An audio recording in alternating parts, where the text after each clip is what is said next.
It's myself and Martin Emerson.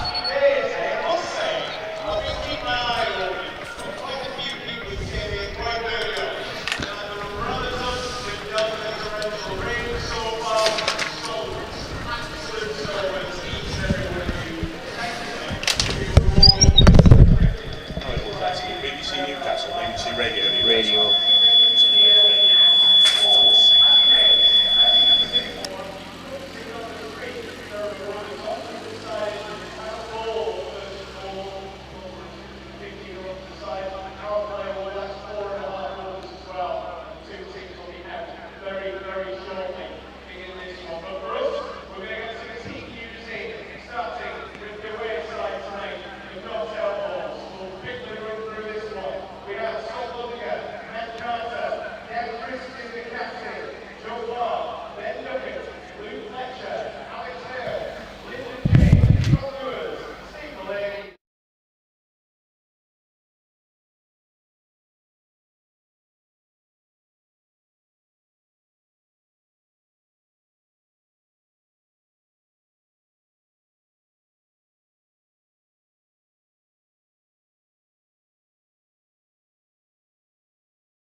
Coglan bowls, and that's up and over AJ Tye and down towards that wide long off boundary, and 4 runs for Luke Wells.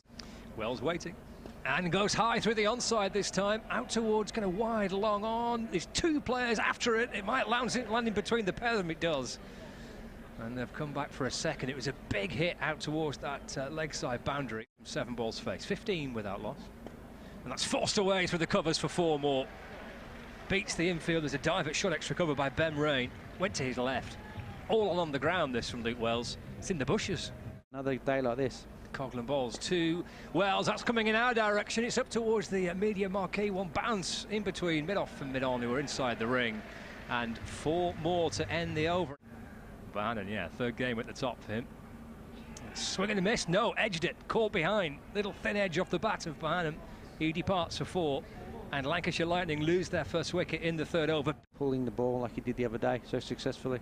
Waiting for his first run. Maybe this will be it for Croft. He launches the ball behind square on the leg side, out towards the score box. And gets bounced over the Portaloos. It's gone for 6. It's Tye to Croft. That's swatted away through the onside. Catch it in the crowd if you can, or duck for cover. Made it. Yep. That's an amazing scorecard. Travaskis over the wicket, and that's chipped up towards mid-on and gone. And it's Scott Borthwick that takes the catch, and Travaskis strikes for the first ball of the 6th over, and it's Luke Wells, the man out. Croft, the non-strikers, end unbeaten on 16. They're going to keep the slip in place with the new batter on strike. Because on the reverse, big appeal for LBW, and Jones has gone. He's gone for 0, went to reverse sweep it. And Travaskis asked the question. The umpire said, yeah, that's out. Facing enormous frame of Tim David, who tries to force it and does through extra cover for 4. Who is in and continuing, and this is cut away by Croft out toward deep backward point. Chase on for the fielder, but it's just a little collection. It's a better field for Durham to bowl with, I think, at this stage. Travaskis to Tim David. He goes back and he goes big, and he's aiming towards the roof of the pavilion and he hits it. It's a monster blow for Tim David. Onto the roof of the pavilion away to our right-hand side. It's a big hit from David, put everything through. Tye balls. Oh, Croft up onto his toes, uppercutting out towards the boundary, I think for 4. It's a terrific shot for deep backward point. Sat up beautifully for him, and he absolutely climbed into it. Lovely looking shot for 4 by Croft. Here he comes in and bowls, and David swings at that, and he's caught. Souter, great breakthrough for him. First ball of the over, finding the wicket of Tim David. Worked away off the pads. The debutant, young George Bell, gets his first runs for Lancashire Lightning. And I've had a few butterflies in the belly, I'm sure, when he came out to bat, but he's up and running. Positive captaincy. Borthwick balls, and Bell down on one knee. Goes high towards the onside. That's a glorious shot out towards that deep mid-wicket boundary. Have you made a mistake? So if you hold them and they don't let them go, then you can't be proven wrong. Souter to Croft. That's cut through the offside. It's behind square and it bounces over the rope. Launch at the end here. Which is Crofty down on 1-0, looking to launch the ball away through the onside. He gets 4 out to deep back with square leg. Don't think Travascus has got that in him, and to get round. So well done by Croft there. 106 for 4. Reverse sweeps it. It's a great shot by Bell. Another boundary. Confidence here from the young man. Lovely reverse sweep. He reverse sweeped up as well. There's Borthwick. Another step to leg side. Down on 1 knee. Goes high up towards the media marquee. Over the rope. In it goes to Woods. Hits the table where Paul Edwards is writing something poetic. The green covers. Croft off the back foot. Cuts again through the offside. He might want 2 for a half century. Will come back. He'll get 50. He gets himself a half century. Stephen Croft. It's another enjoyable afternoon for the Blackpool man. Second successive 50 on his home ground. On 26 for 4 in the 17th. Out to balls to Bell, who works the ball out through the onside, and it's a terrific catch. Wonderful take at deep mid-wicket. Good safe hands. A great little innings from Bell. A great start to his Lancashire career, or Lancashire T20 career. Over the wicket, ball into Lamb. Slashed away through the onside. He caught it well enough for 4. He has. Good shot from Lamb. Forcing the ball out towards those bushes again. On Lamb. He was up onto his toes and hitting the ball high. Might be caught here. As it is, it's a really good running catch. Lamb the man out. Subfielder John Bushnell with the catch. Up onto his toes, went high. And running out from that mid-off position towards the boundary. Well, James, disappointing 11 matches in. I think that's the first time the rain has visited the T20 from a Durham point of view this year. Yeah, I mean, to be fair, right throughout the whole season so far, we've had not much rain at all. So, yeah, disappointing. Actually, you want to play a game of cricket. You know, we were going along okay there, and I think it was shaping up to be quite a good game. Lancashire probably felt if they got another sort of 30 runs on their score that they would have been in the game, with the nature that particularly the first 17 overs sort of fell with, I guess, the dominance of spin in the game. 160, 165 would have been an interesting game. So, yeah, just disappointing that the rain's coming. It was interesting early doors. I think Paul Coghlan and Andrew Tye went for 17 each in their first 2 overs. Then the overs either side of them, one was a wicket made and one went for 1 run.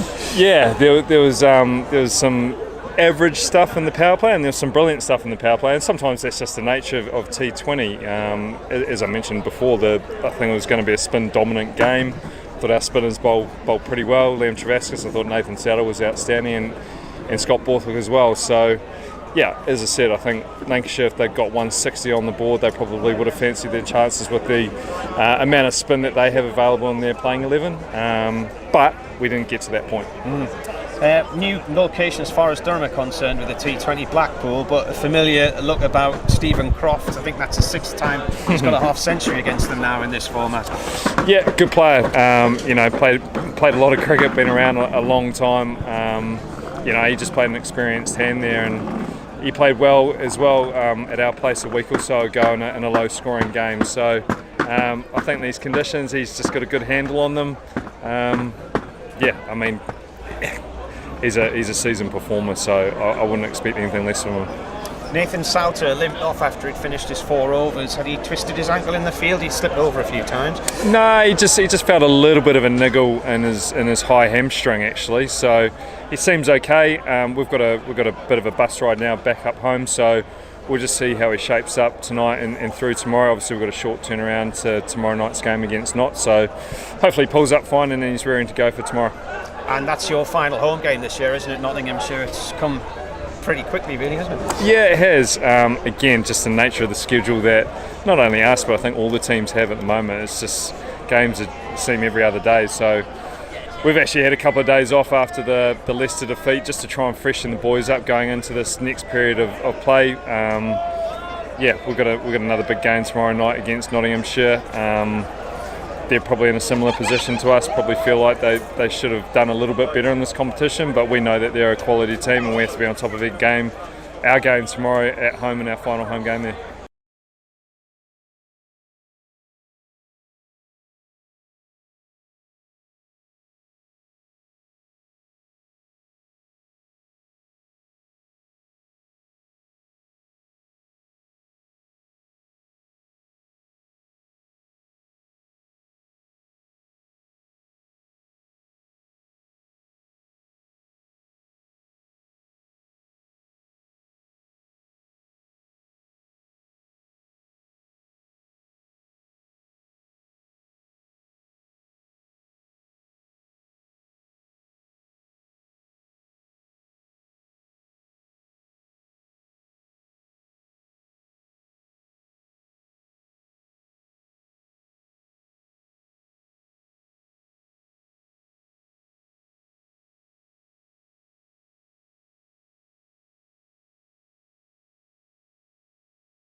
You after me?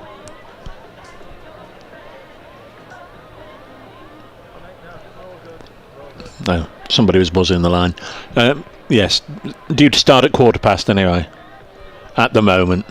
So it'll rain again at 10 past. Alright, okay mate. Okay mate, thanks Jake.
We rose from the dust of the coalfields.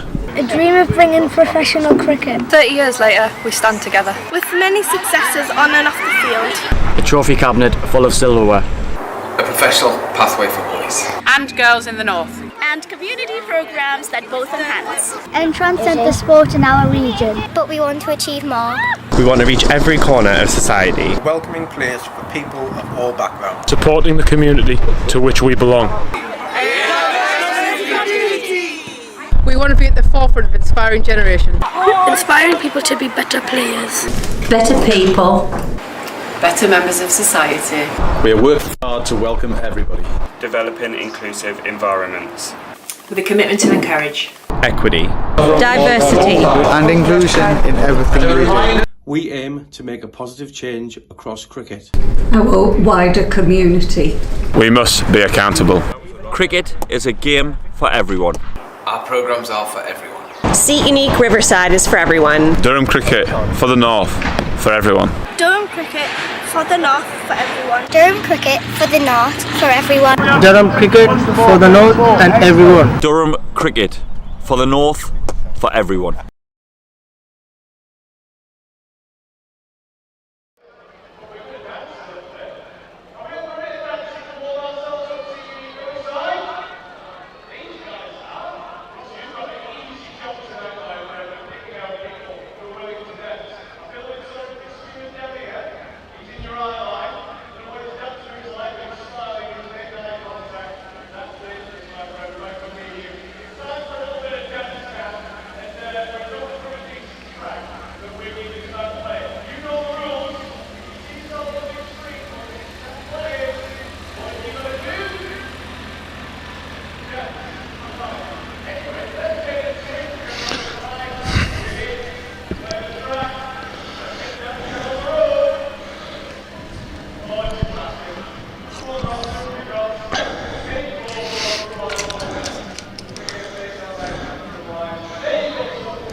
Okay, mate. Yes, no, fabulous. Yep, come whenever you want. Yep.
Thank you very much, Jake. Good evening, everybody. Welcome to Chesterley Street, where I think it's fair to say we're an hour and 3/4 late, but for much of that hour and 3/4 I very much doubted we'd get to this point of actually seeing Henny cricket. But the players are out there. We're just waiting for a moment for the ground staff just to remove the last of the covers, and then we'll be underway. We've got a scheduled start time of 8:15 for this match, which has now been reduced to 11 overs a side. Notts have been put in, the home side Durham winning the toss, so Notts will set a score, and we can just only hope that the rain stays away. Dark clouds overhead, the floodlights are on. It's been one of those sorts of evenings. Once or twice we've looked as if we're going to get underway, but then the showers have returned. Let's hope they stay away for the next couple of hours. We're going to start in a moment. Joe Clark and Alex Hales are out there. This is a joint production, BBC Radio Nottingham teaming up with BBC Radio Newcastle, and I'm delighted once again to be back in the commentary box here alongside my good chum from BBC Radio Newcastle. A very good evening to Martin Emerson. It's a beautiful evening now, isn't it? Look at that sky over there, gorgeous peachy colours, rays of sunshine breaking through the gaps in the cloud. Perfect cricketing weather, if only for the fact that the ground washed away about 2 hours ago. We had an absolutely biblical storm around about 4:30, 4:45. The noise of the rain was just incredible, and at that point in time you wouldn't have imagined you would have seen any cricket whatsoever, but yeah, the ground staff have done a good job. It drains quickly here and we're ready to rock and roll. The match, we've just discovered, has been sponsored by Camelot because it's going to be a lottery. And what do we think? One bowler, 3 overs, and then 4 bowlers, 2 overs a side. So Ben Rain is going to bowl from the Lumley end. He took a wicket maiden in Blackpool last night, and either side of that were overs that went for 17 from other bowlers. So here he is, he comes in first ball, lobbed up into the air and away, back past him and away for 4 there, fairly effortlessly by Clark, who I think he's got 100 against Durham, hasn't he? Yeah, both of these have previous on this ground. 2 years ago, Joe Clark got exactly 100 not out, and of course you may remember last year with Ben Rain bowling, Alex Hales 96 not out, 2 balls left in the innings, and he bowled 2 slow bouncers, and Hales missed them both, didn't he? Yeah. To finish 96 not out, but that's a fine way for Joe Clark to start the evening, and as a result of that the keeper's gone and got a helmet and he's going to stand up to the stumps, just trying to persuade Clark just to stay in his ground. It's going to be difficult to control the ball in this damp conditions as this one comes in. Clark turns it off towards mid-wicket and we'll get a single. Bryden Carse back in the Durham team, and having just been to the Netherlands, where I gather it was £11 a pint. Euros. Euros. Probably, yes. Just fielded it. We were there 3 years ago with the kids, and Amsterdam is just so expensive these days. Even for the cheapest hostel, it cost a lot of money. It's pretty much one-sided cricket, wasn't it? England totally on top. Right, here's Alex Hales, who's absolutely damaged Durham over the years in this format, as Rain comes in and bowls, plays this time towards fine leg on the discs. Clark slides in and stops it, 1 run. What was he on, 97 when he tried to hit a 6 to get to the joint fastest 100 in T20 and got caught? Something like that. That was an afternoon where everything went wrong for Durham. 3 bowlers in 1 over as well. Yeah. Should mention the teams. Notts have made 1 change. Lyndon James is in for Zach Chappell. Zach's here. A lot of people saying, what, after last night? But can only presume he's just sort of aggravated this side injury he's had. In comes Rain again, bowls. This is played out towards mid-wicket, no run there, and a throw at the stump side on from Carse. Just misses the target at the bowler's end, with Hales getting his bat back in the crease. Interestingly, Carse has come in for Scott Borthwick. Scott's had a bit of a problem with a cyst on the back of his wrist, which he says has actually been causing him more pain when he's been batting. He will have to have an operation and have it removed at the end of the season. Last night, Nathan Souter went off after... So there's a bit of a stiffness at the top of his leg after he bowled his 4 overs. He went off, but he does play. Rain is launched down the field in towards Cow Corner. There's a man down there. I think it's Liam Travaskis. It's a long way away. Might not be, actually. Yeah, Travaskis without his sunglasses on, I think. It's been safely pouched anyway. Ben Rain removes Joe Clark in the first over. Plays this way, and often seems an almighty ways to player of his immense talent, picking out long on just as cheaply as that. 11 overs aside, of course, they can't afford to hang around too long, especially in a 3-over power play, but that's a real shame for Notts. Joe Clark out for 5, caught in the deep by Liam Travaskis. He said 2 of the Durham support fielders have come on with drinks. He's already had a drink. We've only had 3 or 4 balls. There was 5 balls in, he's having a drink. Did a match at Leicester a week or so back, and the umpires wouldn't have it. They were shooing them off. What are you doing out here? Off you go. Go. And I'm all for that sort of officiating. You're quite right, Martin. They've only been out there literally 5 deliveries. So a couple of chastened 12th men are sent from the field. Well, the score is 6 on the board, 6 for 1, and that was the 5th ball, wasn't it? So new man is Ben Duckett in his bright red-orange footwear that we saw for the first time last night. Snazzy. Last ball then of this first over from Rain. He comes in, right arm over. Duckett sweeps that up towards the square leg boundary. Souders out there with his back to the castle stand. It spills out of his hand. It's like a bar of soap, this. It's going to be really difficult for the players either side to control the ball in the field and take it cleanly. End of the first over then, and Notts are 7 for 1, and Duckett will keep the strike. Yes, we're both on the old Twittery thing, at Marty Cricket, at Brace Cricket, if you'd like to get in touch. T says he went, he says, Marty, not quite £11 a pint. It was €7 a pint in the ground, but only €3.50 a euro in the local bars in Amstelveen. Well, it was described to me as some of the bars in the city centre. So, and that wasn't Bryden Carse, by the way, who told me that. So. Here is Bryden Carse turning his arm. He played in at least one game, didn't he? Didn't play in the first one. So he's going to bowl the second over of the match from our end of the ground, the Finkel end. Stood beside a large pile of sawdust that probably serving no purpose whatsoever. Let's see. There is Carse, runs away from us and bowls a shortish ball which Ben Duckett takes on, goes for the hook and misses it completely, and it thuds into the gloves of the wicket-keeper. Our umpires this evening, Tim Robinson, the former Nottinghamshire England opening bat, and Neil Pratt, one of the great Pratt-Durham cricketing dynasty. Who didn't play? 7 for 1. Don't think he played any county cricket, Neil, did he? Gary did and Andrew did. It's Carse in the lemon tops of Durham. Bowls, and Duckett this time does cut it away crisply. There's a man out there who can't stop it, probably should have done.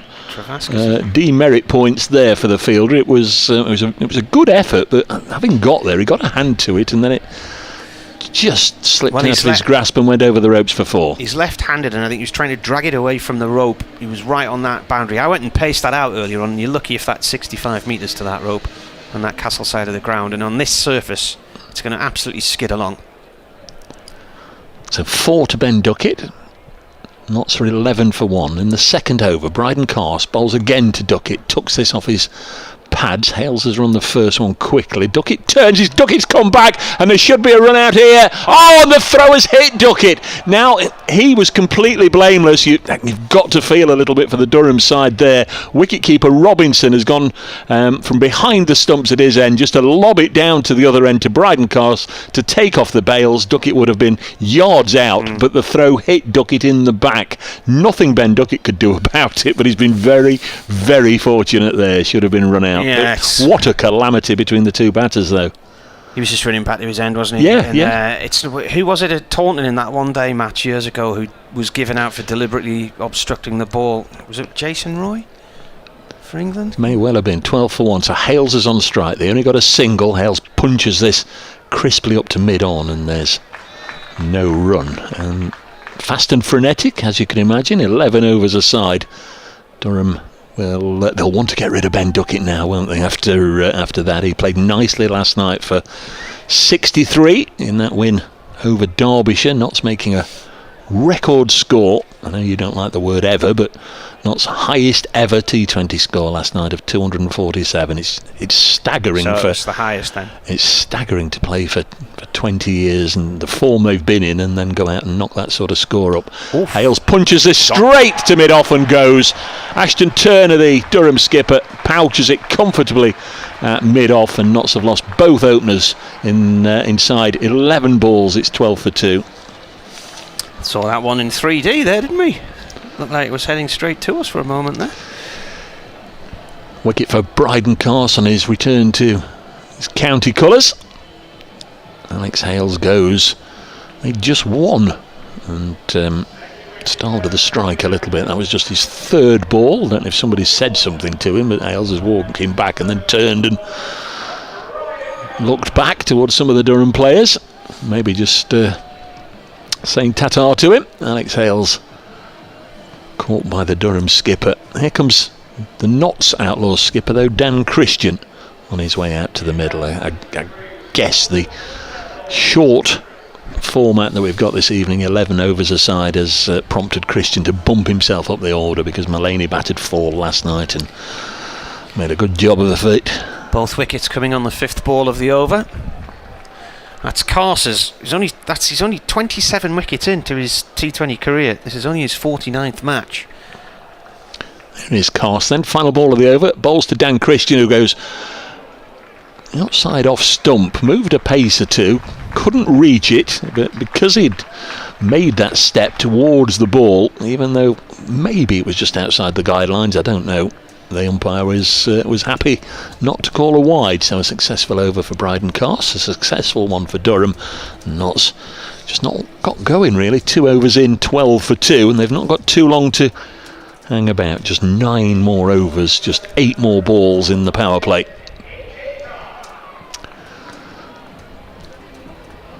All Australian at the moment. We saw Ashton Turner take a catch. We've got Dan Christian out there batting, and now Andrew Tye, formerly with Gloucestershire, another Aussie, going to bowl from the far end, and he'll be bowling to Ben Duckett. Well, Tye's had a blinder. He's had 3 games or 4 games where he's taken at least 3 wickets, and then he got a 5 for the other night as well. So he's really been enjoying himself. 5 for 38 against Leicestershire. He's had 3 3-fers as well. Comes in and bowls. This is driven by Duckett out through deep mid-wicket for 4. Nicely timed. It was a full-length ball on leg stump. Tye's first over last night at Blackpool went for 17. But he's only playing here because Ashton Turner dislocated his shoulder in the second game away at Northants, and Tye texted him to see if he was alright, and they got chatting. And where are you, by the way? Oh, I'm visiting relatives in Middlesbrough. Do you want to come and play for Durham? So he came. He didn't have anything, so he had to go out and buy a pair of spikes, and took 3 wickets on his debut. Comes in and bowls. That's up in the air. That's going way up in the air, and that's coming down, and it should be into the hands of Turner, who takes a catch chin high, and Tye strikes, gets a wicket, his first of the night. Duckett's gone for 10, and Notts are 16 for 3. Well, last night clearly the exception rather than the rule for Notts at the moment. They've been pretty poor. 3 defeats in a row. Last Friday evening against Birmingham, Blackpool on Sunday against Lancashire, Tuesday against Leicestershire. They turned in this sort of performance, and last night they got it back together again, and this is, I don't know, just shades of what we've seen before. Clark out for 5, Hales for 1, Duckett for 10. It could have been run out for just 5 a little earlier, but Notts already 16 for 3, and we're only in the 3rd over. Well, they're just going to have to come out and throw the bat at everything, aren't they? There's only 11 overs to face. Yeah. What they don't want is to be bowled out inside 11 overs, because that would be rather calamitous. So Tom Moores is the new man. Made his first-class debut against Durham in a blistering hot week at Southport in 2016. In the July of that year for Lancashire when he was on loan. It was a famous game which went down to the last about the last half hour of the 4 days, and then the photographs afterwards of the Durham players, including Collingwood and Ben Stokes, playing football with the local kids, or playing cricket with the local kids. That's a lovely drive for the first delivery for Moores. Absolutely nailed that out the middle. It's gone flying across the square through the covers and up towards the pavilion boundary for 4. You're absolutely spot on. Glorious shot from Tom Moores, averaging 28 in this year's competition. Hasn't had a 50, top score of 47. Often not sort of juggle his position in the batting order depending on when Ben Duckett gets out. It's usually Tom Moores going in at the fall of Duckett's wicket, so they've got one lefty out there. That's what they've done this evening. So still Stephen Mullaney and Samit Patel to come. Lyndon James in the side as well this evening, and Sol Budinger. Ty from the Lumley end. He's got 4 on the leg side on the discs, plus 1 out at deep mid wicket. 4 inside the discs on the offside. And this is a little nurdle down to third man for 4. Nicely played by Moores. That's the third 4 of the over. Clark is at third man, but he was high up the pitch inside the discs, and it was just to his right. Mervyn's emailed. He says if any Durham player spoke to Hales, it may have been a polite word to remind him about the incident of a few years ago. I doubt anybody playing in this game tonight would have any memory of that catch on the boundary. I can remember it. Yeah, you normally bring it up, but Mervyn's got it there first. Stolen your thunder, Dave. 2 balls left of this third over here on the BBC. Tie in to Moores. Moores, he's unsure of what sort of shot to play there. That was a slower ball. It wrapped him on the pad, but it was going down the leg side. It hit him around about the knee roll, but it was going down leg. Just took the pace off it there, Ty. The record for Notts on this ground is quite something, actually. They've won 8 of the last 10 here, I think it is. 6 of the last 8 they've won here. And they've won 10 of the last 15 at Trent Bridge. That's the stats as Ty comes in again and bowls. That's nice shot, that one from Moores. He's just leant back, angled the bat, and just flicked it on its way wide of the third man on the discs again. So that's 4 fours from the over. They have had a wicket in it, but it's been an expensive one because Notts are now 28 for 3. Yeah, 1 for 16 from Andrew Ty's first over. So there are 2 balls left in the power play, 3.2 overs. Notts 28 for 3. Dan Christian yet to score. He'll be on strike. Looks as if Bryden Carse is going to get a second over. You'd imagine he would be the Durham bowler to get 3 overs. Guess that, by and large, depends on how this goes. It's in. Christian's hit this one up in the air, and this is going to be another wicket, I fancy, although it is swirling away from the fielder out there, and now it's been pouched. Lovely catch at short, fine leg, and Dan Christian goes for naught, and Bryden Carse gets his second wicket, and Notts are now 28 for 4 at the start of the 4th over. Can't overemphasise what a good wicket that was, because that was a steepler. It's not just that, he's juggling it against this sky, against the bright floodlights, and it's coming down at such an angle, and to take it under the chin as well as he did in the dry. Carse, is it? Graham Clark, I think, with the... Clark with the catch. Carse is bowling, isn't he? Yeah, to take it as he did, I thought it was Ashton Turner out there again, but... It's a really good catch, wasn't it? Stephen Mullaney's on his way out to the middle now. He made 45 last night, 28 for 4. This pile of sawdust is now being utilised. Bryden Carse, despite getting the wicket, clearly felt that his front foot was slipping a little bit, so he's gone and deposited some of that sawdust down there on the popping crease. 28 for 4. 1 ball left in the power play. Skies are okay at the moment, aren't they? Much lighter than we've had at any time in the last 2 or 3 hours.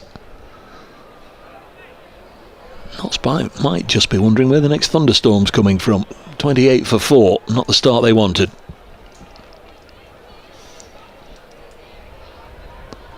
As Carse bowls, and Mullaney away first ball. That's a lovely looking shot by Stephen Mullaney. 4 through the offside. That's poor fielding out there by the bloke in the furry mascot costume. I don't know what it is. Had a big cuddly teddy bear or whatever. That's his wife. There's the 2 of them out there. What are they called? Ant and Dec out there. The cuddly teddy bears in the Durham Lemon. It's Chester and River So Clark actually took that catch at. He was at fine leg on the discs, wasn't he? He was just inside the circle on the discs, but confused me as to where he was because just the height it went up. Nice looking shot then from Mullaney. He's on 4. Tom Moores has 12. 32 for 4. Here comes Bryden Carse. So that's the end of the power play. Next one is driven crisply to mid-off and there's no run. Knott's 32 for 4 at the end of the power play, which is 3.2 overs. But they've really got to find a partnership from somewhere. Wickets going down at 6, 12, 16 and 28. Why have they been so off colour in the T20 this year, Dave? Because I was surprised to, I was going through their scores and stuff today and just surprised to see some of the results, really.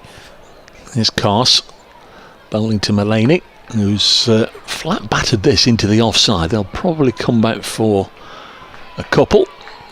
They will indeed. 34 for 1.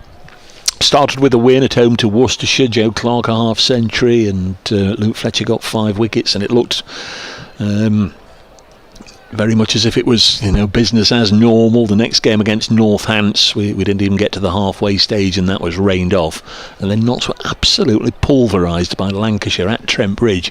Clark bowls, this one's deflected down to fine leg. They'll only get a single. 35 for 4, and it just seemed as if it totally shell shocked them. And there's a saying, if you keep on doing the same things and expect different results, you're going to be disappointed, and they didn't seem to learn from that. They definitely prefer chasing, so time and time again when they won the toss they chose to chase, and there were 1 or 2 successes. They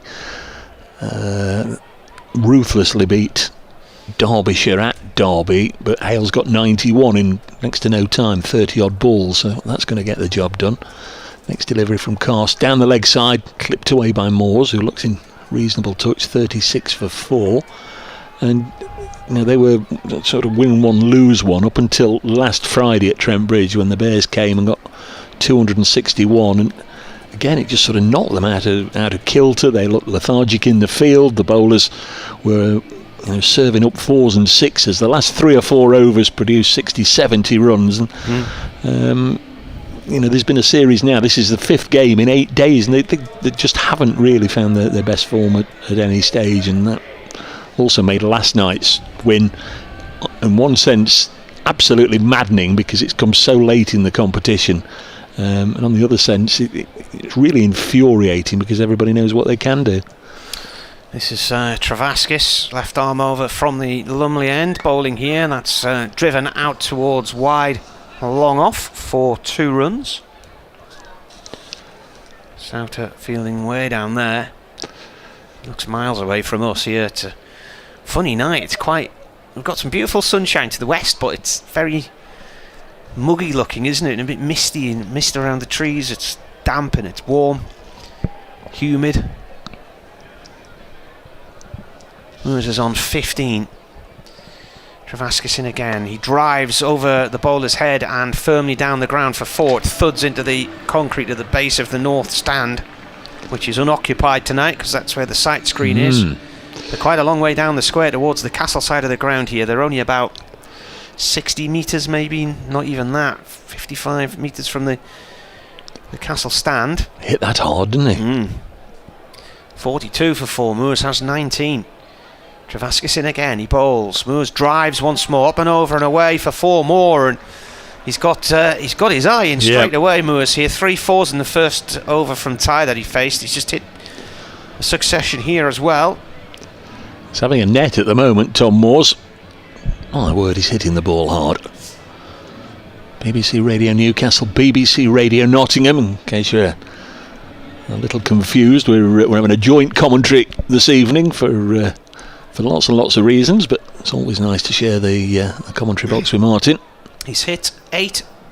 He's had 8 balls so far, hit 5 4s for 23. Travaskis needs to sort his line and length out here. Now that was a short delivery and it skidded through and it's come off the toe of the bat back to the bowler. He got away with that one. Kept low, didn't it? Yeah. We're going to get blinded by sunshine in a few minutes, which will be quite ironic. Travaskis in, bowls, and that's high in the air, and there's a man down there. There's two men down there. Coughlin is under it at long on. Oh, he's dropped it. It was coming over his shoulder and he's put it down. A life for Moores on 23. He moves on to 25. He basically skied that, didn't he? I think he's got a bit of a bottom edge on that. He got too much of it. It went high up into the air. Coughlin's come round. It's coming over his left shoulder as he's putting his hands out to take it. It bounced out of his hands. Souter was probably better the way he was facing, but he'd had further to come across to try and cut it off. Moores goes again. Souter's under it. Will he get it? Will he get it? Oh, what a catch! Absolutely stunning. He's covered about 20 yards there from long off, and still it didn't look he was going to get anywhere near, and then he threw himself at the ball. He's taken a two-handed diving catch, full length, Superman-esque. That was incredible.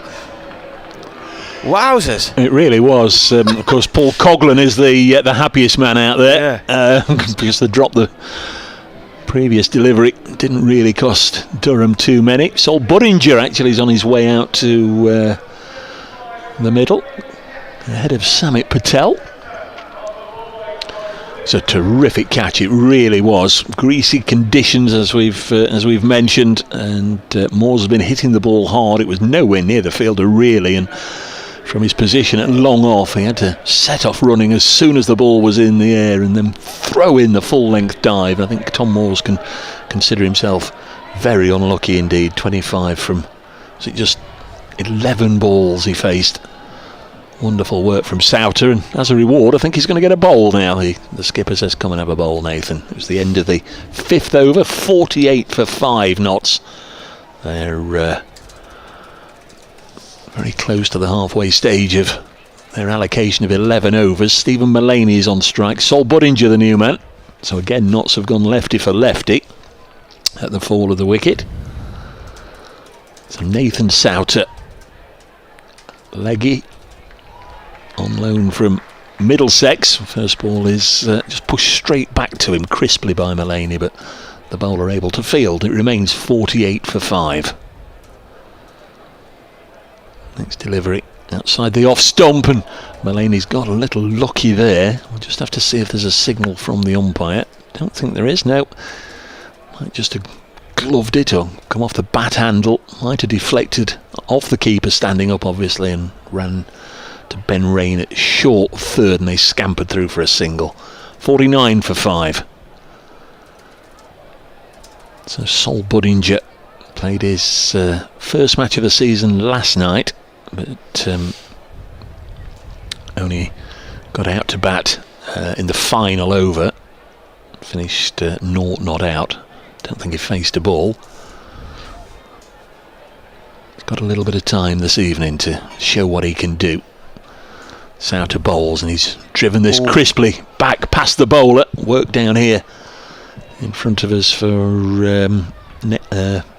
AJ Ty. That is coming around in front of us to cut it off, prevent it going over the ropes, and 2 runs. So the knots 50 comes up, and we're at the halfway stage exactly. 5.5 overs have gone in this 11 over a side match. Souter dries the ball, and then he comes, tries to get a little bit of purchase, but turns into a loopy full toss, which Budinger drives down the ground for a single. 51 for 5. So not 7th going into this evening's game on 9 points. Durham 8th on 7 points. They done all the permutations and say there is still a mathematical route that Notts could make the quarterfinals, but so slim it's hardly worth mentioning it. This is punched away by Mullaney over extra cover and away for 4. Just did enough to clear the fielder. Mullaney finds the ropes. Ashton Turner was the fielder, the Durham skipper. So Mullaney on to 12, 56 for 5. Notts winning by 13 runs here last year. Of course that was 20 overs aside. They made 195 for 5, that 96 not out from Hales being the standout contribution. Souter bowls. Mullaney this time onto the leg side. It'll be One bounce to deep mid-wicket. Out there is Michael Jones. And that's the end of the over. 57 for 5 after 6 overs. Bodinger 3 and Mullaney 13. Souters over went for 9. Knott's put into bat here. They've lost Clark for 5, Hales for 1, Duckett 10, Dan Christian without scoring, and Tom Morse for 25. 57 for 5. BBC Radio Nottingham with you, BBC Radio Newcastle. And we have had a message from Tim Singleton, who's in Saddleworth. He said, greetings from a very humid but still dry Saddleworth. Nice to hear a commentator from each side. Indeed. And I'm just looking through the scorecard of the Essex innings against Surrey. Reece Topley taking 4 for 37 against his dad's former team tonight, as Essex made 198 for 7. And the only reason I'm looking at it is because there's a tweet on the hashtag BBC Cricket feed. You're not missing anything here because Ollie Robinson's having treatment on his hand. Getting a bit of strapping applied to his right hand there, the Durham keeper. It says, Don Topley's boy should be tried at Chelmsford Assizes for the way he's put his father's former county to the sword at the county ground tonight. For those of you who are a little bit younger, even I wasn't around when the Assizes existed. They were a sort of county court, regional court, weren't they? District judges and whatnot. And I didn't start covering the courts until about 1989, so they didn't exist then. So he's had a good night. I wonder what his dad makes of that. I wonder if his dad was commentating on that. 57 for 5. Mullaney on 13 at the start of a new over here from Travaskis. This is driven out into the covers for 1. Well, of course, it's not only his dad's former side, it's his former side, because that's where Reece started. Did he? Yeah, no, Reece started there, then went to Hampshire, and now at Surrey. We were at Topley Manor last summer when we were down in Suffolk for a holiday, and Reece's caps and stuff were on display. So his dad's got a cricket net in the back garden, so my daughter's had a go in there with a bowling machine. It was fantastic fun. Played away this time by Bodinger for 1. I hadn't even had a go on a bowling machine before, so I thought it was great fun as well. We got spaghetti bolognese chucked in for good measure. Very good. Kevin Tilston says, I think Knott's not having an Ish Sodi or Imad Wasim quality type leg spinner this year has badly affected the dynamics. I think you have to look at how Calvin Harrison did last year. This is driven down ground by Mullaney for 1 to long on. Terrific season. Knott's leading wicket taker, got a 100 contract off the back of it. I don't think anybody could sort of then project to this season and expect that Calvin's wicket turn would be so moderate at this stage of the season. He's only taken 5 wickets, didn't play last night and not playing this evening either.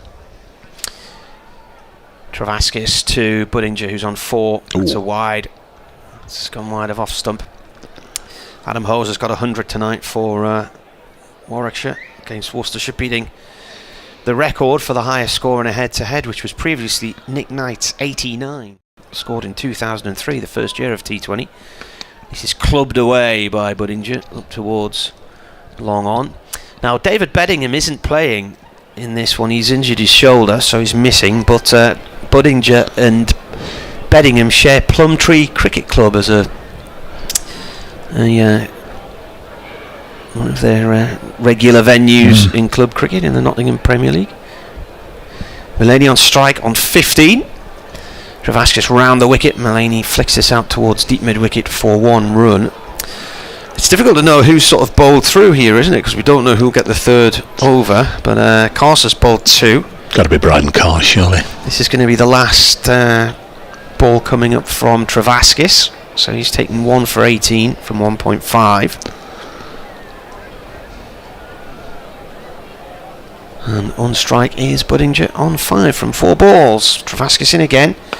This is swept out towards wide, long on, cut off by Souter on the boundary rope. 1 run, end of the over. 7 gone of the 11, and Notts are 64 for 5. Yeah, just 7 runs from that over. Notts have got to start banging out the really big overs now. 12s and 15s and 18s if they're going to put a score on the board that might in any way sort of intimidate this Durham side, because with only 4 overs left, 64 for 5 isn't going to get the job done. Ashton Turner, the skipper's got the ball in his hand. I don't think he's going to bowl though. He's going to bring AJ Tye back to bowl a second over. It's been quite a few weeks since Durham had a decent score in this format, mind. And they scored 207 at Yorkshire and lost, and they've been nowhere near that since. Just scraped 131 in 20 overs against Lancashire here in their last win a couple of Fridays ago. So it's going to be tight. Lovely to hear some younger voices on the effects microphone. And Tye bowls. Budinger has just punched it back past the bowler. Steals a single, 65 for 5. Nice to hear from Kirsty at Brace Cricket. She says, I'm teaching 4-year-old Imi the rules of T20. Photograph there of young Imi watching the live stream. So far we've mastered, if they catch it, you've got to go home. So lovely to hear from you, Kirsty. Ellie says, it's part of our problem this year, an ageing side, Dave. We've got Samit Patel, Stephen Mullaney, Dan Christian, Alex Hales, maybe now been surpassed by younger players at other teams. Next ball, wide of the off stump from AJ Tye. I'll have to reload that one. 66 for 5. Ellie says, is it a little bit like what happened to Chennai Super Kings? I don't.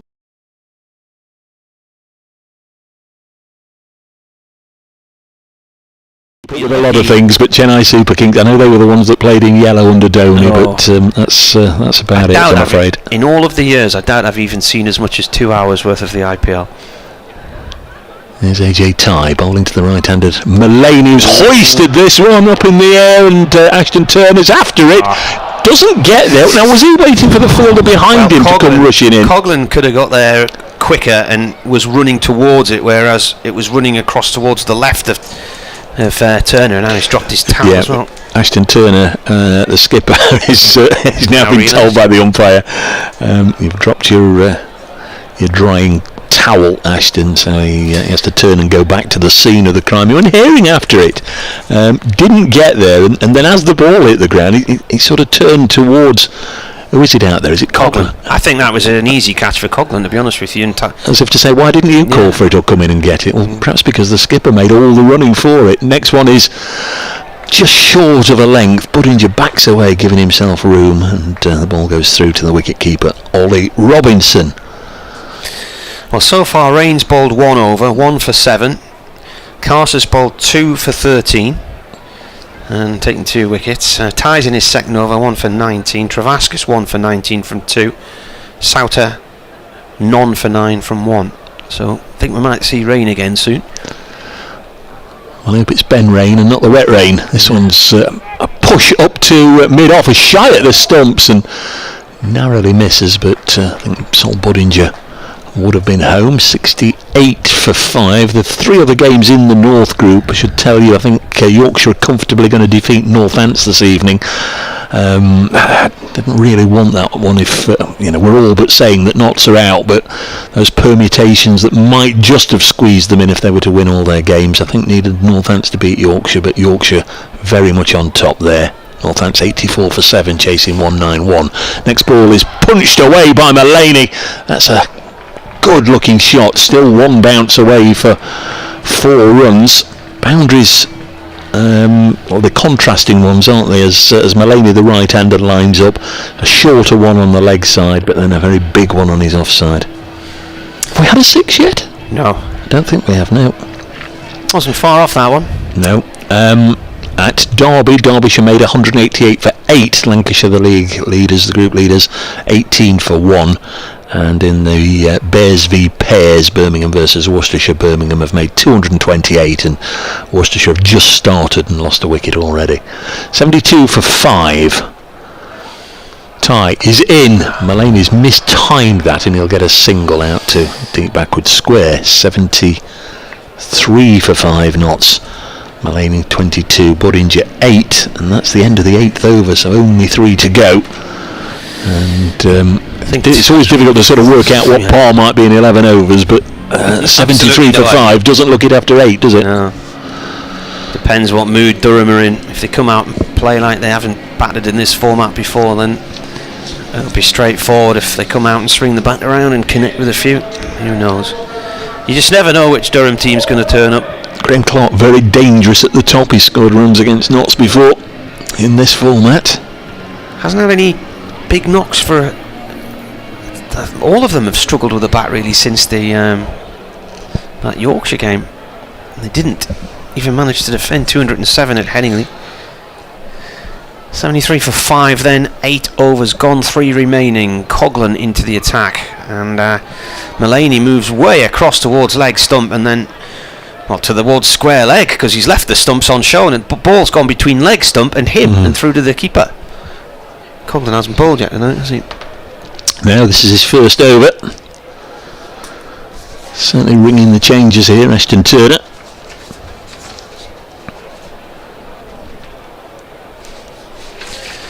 Coghlan in again, Lumley end to Mullaney. It's a full toss down the leg side, it's whipped away, and a good diving stop by Ty, who sort of lost his feet as he was trying to get across to cover that one, and suddenly collapsed on himself, but he managed to get his hands up to stop it.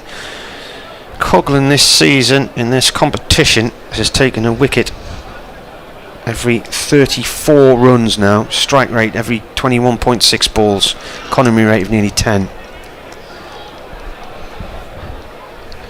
Switching the field around, had 2 seasons with Notts, but they were injury blighted. Yep.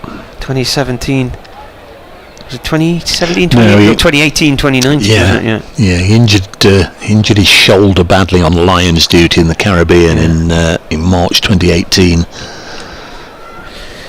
Bodinger, is on 8. He's on strike, the left-hander, as that's a wide. It's gone off the corner of the strip.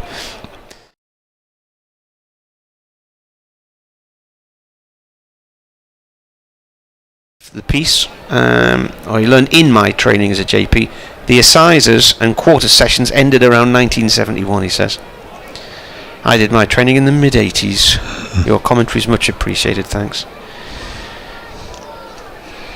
Coghlan in another wide, and no, now then, has that gone off the side of the track?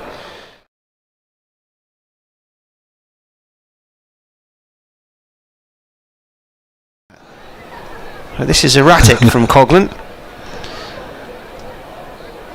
If they've got a plan to bowl it wide-ish to try and get the ball clipped behind, then they need to get it near enough to the batsman so he can play it. As you say, I don't even think that was on the cut strip, was it? I think that's why one of the umpires looked at the other to see if it had landed off the strip or not. Coghlan in again, and that's another wide. What is going on here? This is awful.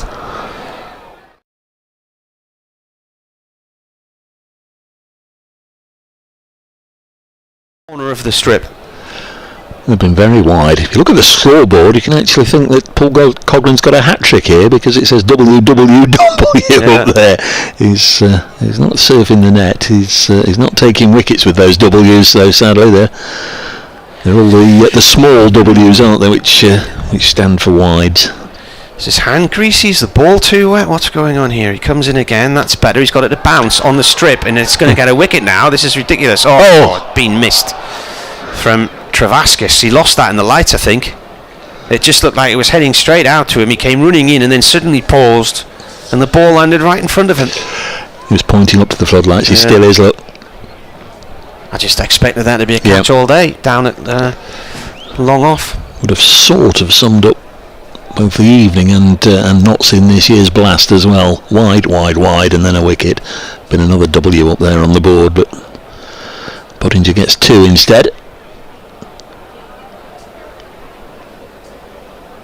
Coghlan in.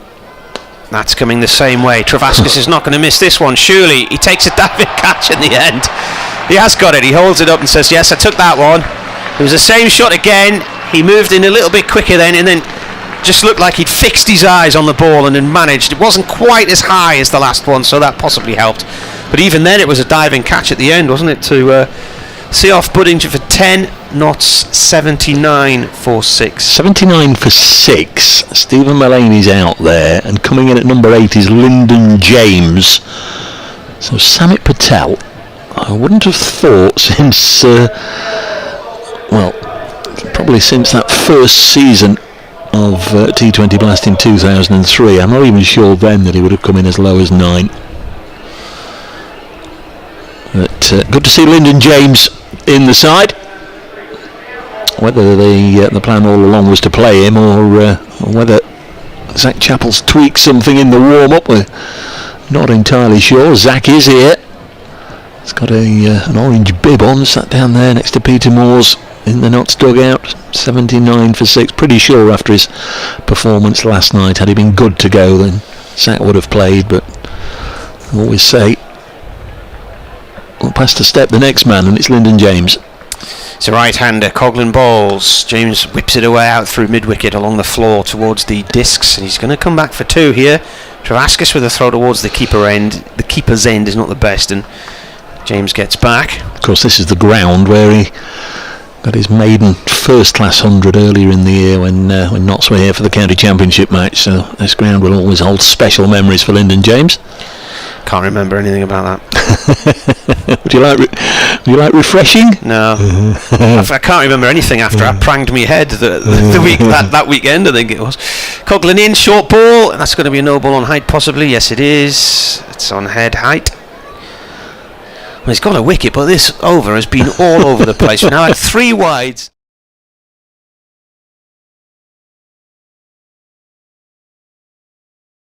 3, 4, 5, 6, 7. 7 balls so far. There's still one to go. I think they've run out of space on the board, look, because they've had nothing after the wicket. Comes in and bowls, and a drive and a miss. End of the over. There were 1, 2, 3, 4, 5, 6, 7, 8, 9 deliveries there, I think. Has to be 10, 3 wides and a no ball. Yeah, it hasn't. Hang on. 1, 2, 3, 4, 5, 6, 7, 8. It's still 2 behind then in that case. 81 for 6. Not so. Only 8 again from that over. Not had a big over, a punishing over at all. Apart from the third over when Tom Morse came in and hit 4-4. Well, there were 4 4s in that over. Ben Duckett hit a 4, then got out, and then Tom Morse came in and hit 3 4s from the remaining 4 deliveries.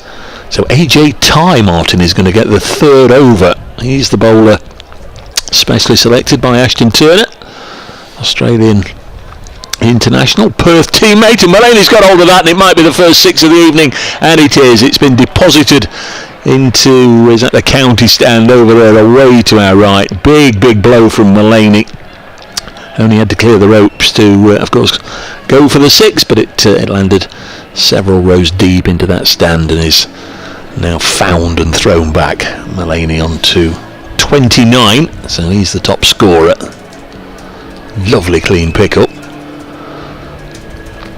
Ball has been inspected by both umpires on its journey back to AJ Ty. Notts on to 89 for 6 as they look for a huge finish here to their innings. 11 balls left. 89 for 6. Durham just tinkering with the field a little bit. Extra man out on the leg side fence. Tie in again to Mullaney. Now, was that wide enough to be called a wide? No, says umpire Robinson, and a dot ball. It's very full and very wide of the off stump. You can tell from Mullaney's body language that he's not too thrilled about things, whether he felt he should have hit it and smashed it away for 4, or whether he thought it should have been called for a wide is unclear, but got to focus. Standing in front of his stumps, and that's wide, surely. Got to be. Oh, crikey me. Let's have a look again. That looks very wide.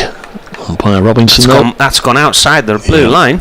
Didn't seem to make a step across, did he, to get himself closer to it? Maybe AJ Ty just getting it to move away late and It's one of those that it's a little bit of an optical illusion. Let's have a look. Oh, he's bowled this time down the leg side. Now, is that going to be called? No. Stephen Mullaney's looking at the umpire. Well, you see, the problem is, Dave, he's taking an off-stump guard. Yeah, he's standing right in front of his stumps. This is why he's not getting these deliveries going in his favour. So Alex Lees do this earlier in the year in the county championship and again in the test matches. So it's 6 and then 3 dots, which could all have been wides. Now then, this is a similar one, very wide. Mullaney swished at it, didn't get anything on it, and it goes through to the keeper. So 4 dots in a row, and I don't know. I don't know. I'm a little surprised that 1 or 2 of these haven't been called, and Mullaney hasn't deliberately made steps across to get close to them. He does now and hits it, and it's probably gone straight up in the air. Will it be caught on the rope? Couple of fielders converge on it. Oh, spilled over the rope for 6 by Clark, I think. Well, Mullaney does strike lucky at the end of the over. It wasn't an over that he was particularly enjoying. Graham Clark there. Tim Robinson is well, they've given a 4. I thought he dropped that straight over the rope for 6. And I did as well, to be honest. They've given it as a 4. I wouldn't imagine there's anybody down in that corner who's going to say, oh, hey, it was 6, but it looked it to me. The 2 umpires, in fact, are chatting. Yeah. Stephen Mullaney's talking to the umpires. Well, the camera's at this end and can track that. 93 for 6, so 12 from the over. Oh, I think it might have just bounced inside the rope. I thought it had bounced over, but it looks like it might have just bounced inside. So the board, Martin, has gone to 93, which means 12 from that over, the 2 6s, but he certainly signalled 4. Last over. Rain, and Lyndon James attends a reverse sweep and is out LBW 4-2, 90, we don't know if it's 93 or 91, do we now? James has gone anyway for 2 LBW. I wonder if they changed the decision while we were pontificating about whether it was 4 or a 6. Definitely.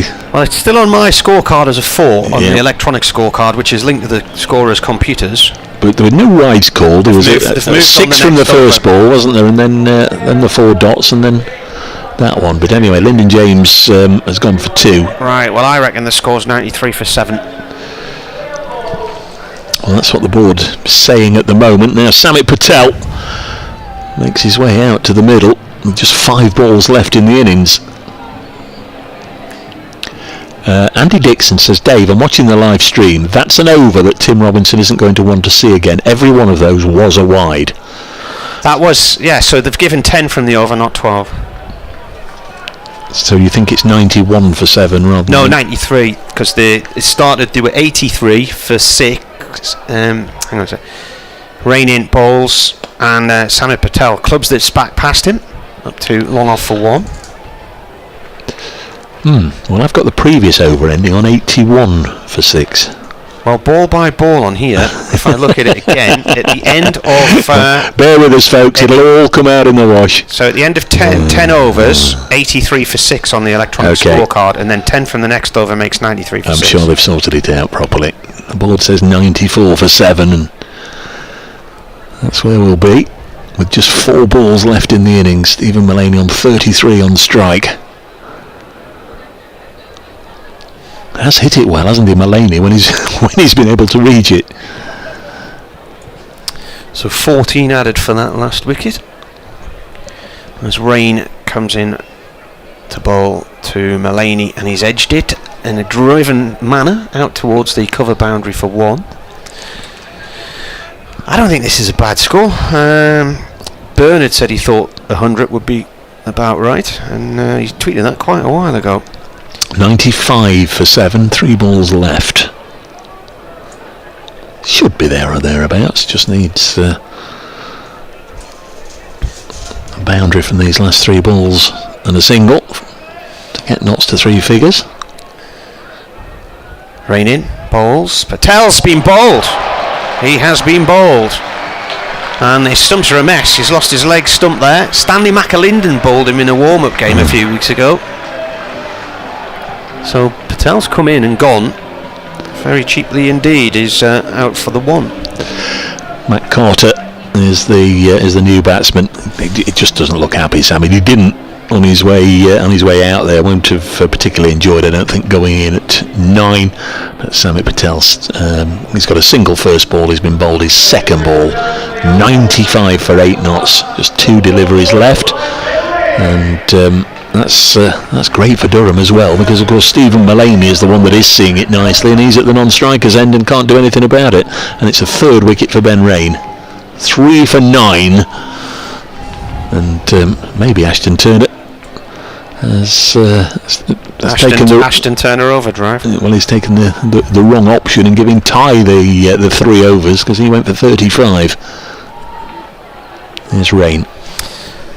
Carter is very tall, isn't he? Look at the size of him. He's driven this one out through deep mid-wicket to another tall player in Coghlan. He'll get 2. Coghlan coming into field in front of the Health Club. Carse has finished with 2 overs, 2 for 13. Ty has bowled 3 overs, 1 for 35. Travaskis, 1 for 19 from his 2 overs. Raine 3 for 11 from 1.5 so far. Souter just the 1 over, none for 9. And Coghlan's 1 over, which included 10 deliveries, went for 10 runs. Full toss, driven down the ground, 1 bounce towards Travaskis at long off. There could be a run out here. Carter's miles away, absolutely miles away. He's in a different postcode there. So he's run out at the end. They've got 1 run for that, so 99 will be the target for Durham, unless they've already added it on.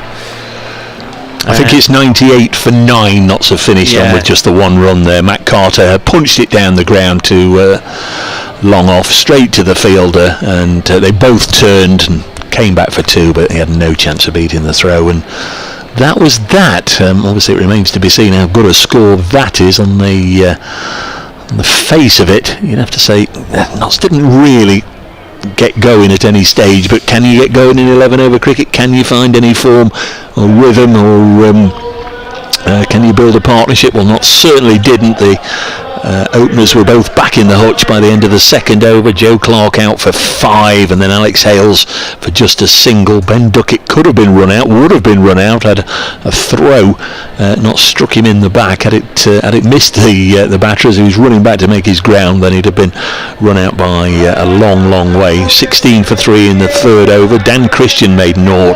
Tom Morse timed the ball nicely for his 25. There were just too many shots collectively. They were going straight up in the air. Sol Budinger, he was dropped, but then picked out Travaskis. He fell for 10, and then Ben Raine mopped up Lyndon James and Samit Patel. Matt Carter run out, leaving Stephen Mullaney 34 not out at the end. Notts 98 for 9. I would imagine, Martin, there won't be too long before they're back out there. No, they do like to whiz them straight round. I actually think Notts have got something to defend there, just like I thought last week when Leicestershire made 150 here. They had something to defend. Durham only just scraped 131 against Lancashire here, so I think Notts have given themselves something to play with there. Well, we've got something on the board. We've got the first result of the evening in, and it is in the North Group, and as anticipated, it's Yorkshire who have taken the spoils at Wantage Road. Yorkshire made 190 for 7. Northants bowled out for 128.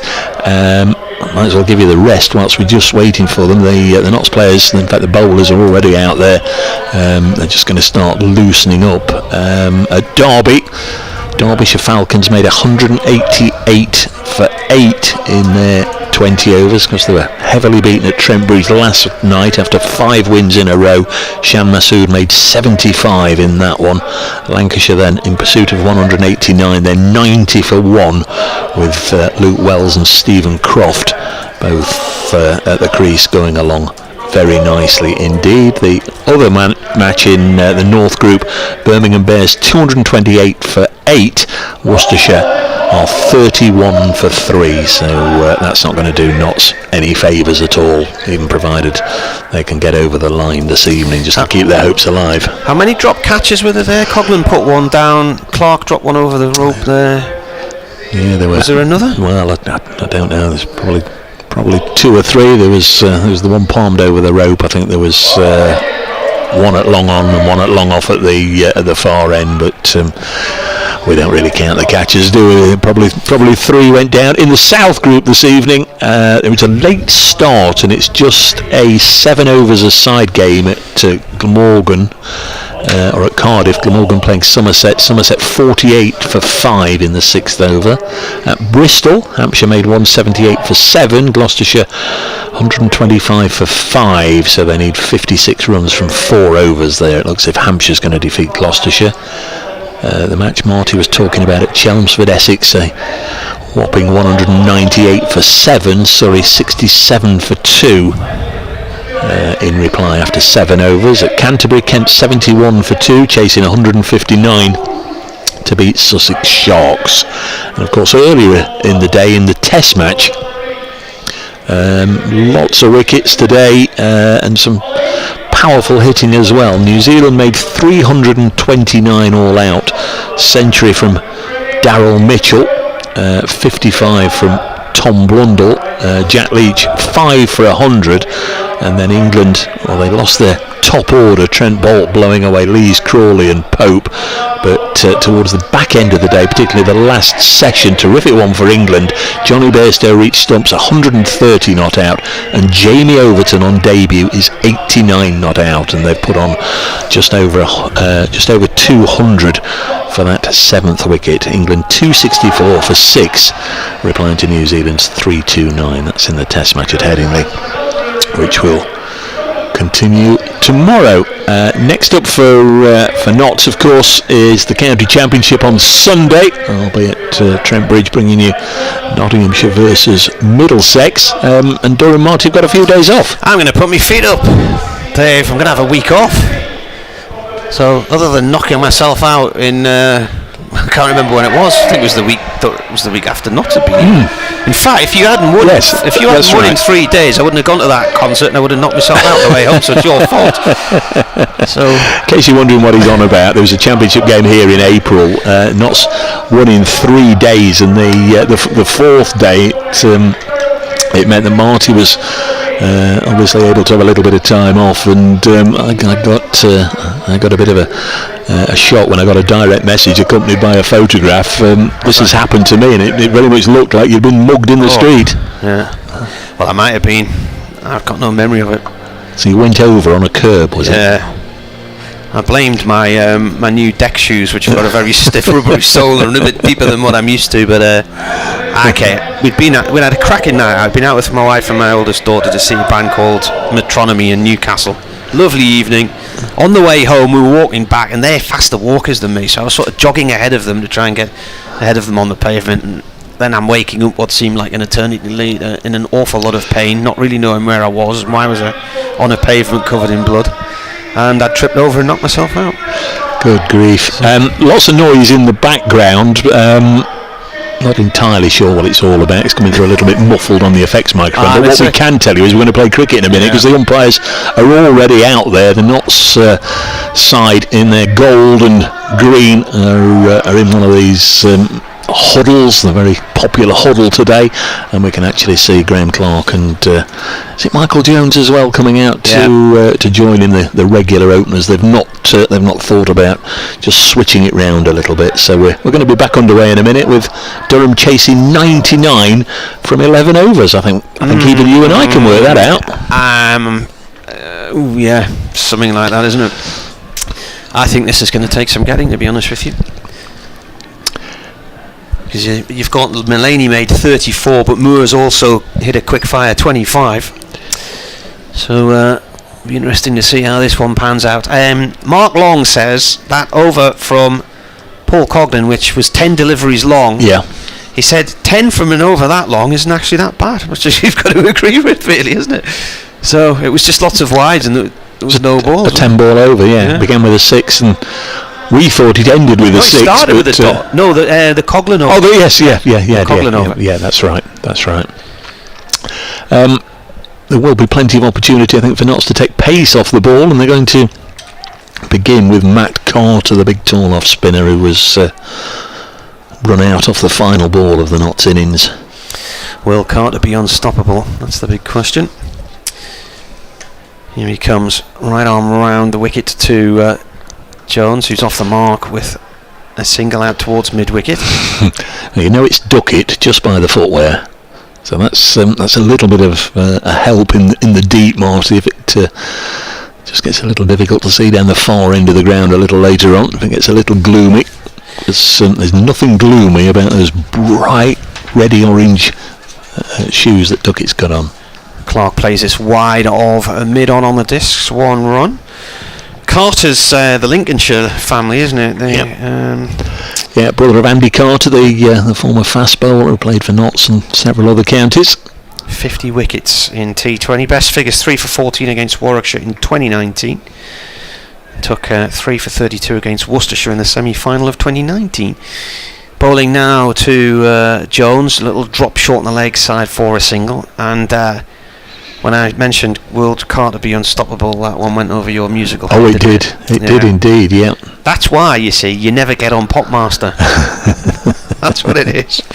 Carter the Unstoppable Sex Machine. They were a sort of indie dance group in the 80s and 90s. Oh, Clark goes for a big one here and is played at fresh air, and I thought for a minute he'd stepped out of his crease. Moores broke the stumps in no time at all there. Totally deceived by the spin. Got a good stumping last night, Tom Moores, quick as a flash. The batter, I can't remember who it was now, just stood there, couldn't believe he'd been given out, but the umpire had absolutely no doubts whatsoever. Durham 3 for none. Notts finished over 1. And they're now appealing for another stumping or a catch. It's a catch, and that's the end of Clark. So Durham are now 3 for 1 after 4 balls, 5 balls. And they're going to, unless they get a boundary off the next delivery, they're going to be behind after the first over again. Don't already bring on the voice where you've got that feeling of impending doom. This week after week. So Clark's gone for 1, caught by Moores off the bowling of Carter. Obviously a great bit of work by Tom Moore standing up, because Clark went really hard at that and clearly nicked it into the gloves of the keeper, and we can tell it was the caught behind rather than the stumping, because it was the standing umpire at the bowler's end that raised the finger. Durham have sent out, or perhaps he's made the decision himself, but Ashton Turner, their captain, is going to come in at 3, the Australian. Yeah, since he's injured his shoulder, he's only been playing as a batsman. He made 3 on his return game, and then I think 10. Didn't get to bat last night. And, tall man, isn't he? Yeah, as is the bowler, Carter. About same height, would you say? Slightly taller with his helmet on, obviously, but. And he whips this one away back towards mid-on, end of the over. So Durham are behind by 4. In fact, I'd already written in 3 for 1 at the end of the over accidentally. But there you are. So a good start for Matt Carter. Just his 6th wicket of the campaign. Calvin Harrison is on the field for Notts. He's come rushing on, but he's not got a bib on. I would think the umpires will tick him off. In fact, he has just come on to collect a helmet and then off he goes. But I think they're supposed to still run on with a bib, aren't they? 1 or 2 umpires get awfully touchy about that sort of thing. Luke Fletcher is going to bowl the 2nd over. I can't remember if he played here last year in this, but I don't think he played in the Trent Bridge game at the end of the season. He's got something like 12 wickets against Durham over the years. There is Fletcher. He was a little unlucky last night. Went wicketless.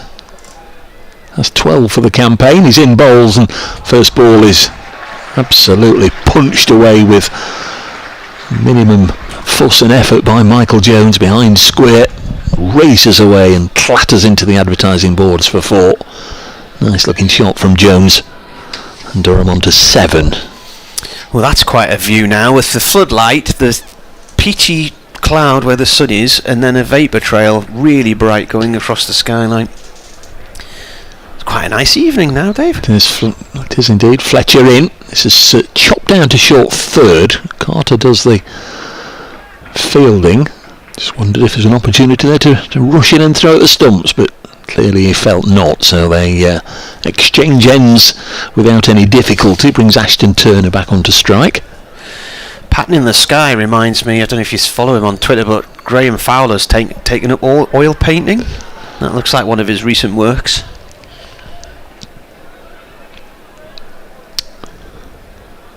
Yes, don't know if you're able to see it at all, those of you watching the live stream. It's some lovely overhead images. This one's just deflected down to Samit Patel, comes in from fine leg and spears the ball in right-handed.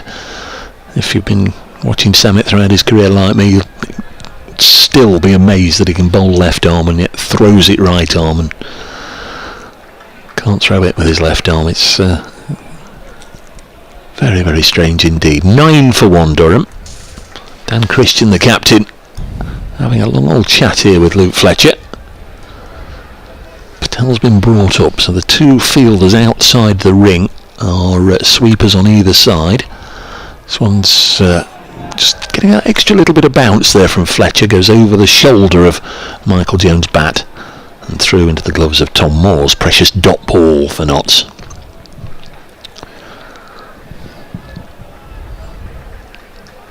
Strong looking top order for Durham. Ollie Robinson, the wicket keeper, who's on loan from Kent, very capable player. We've seen Paul Coghlan and the damage he can do to sides over the years. Ned Eckersley, good player.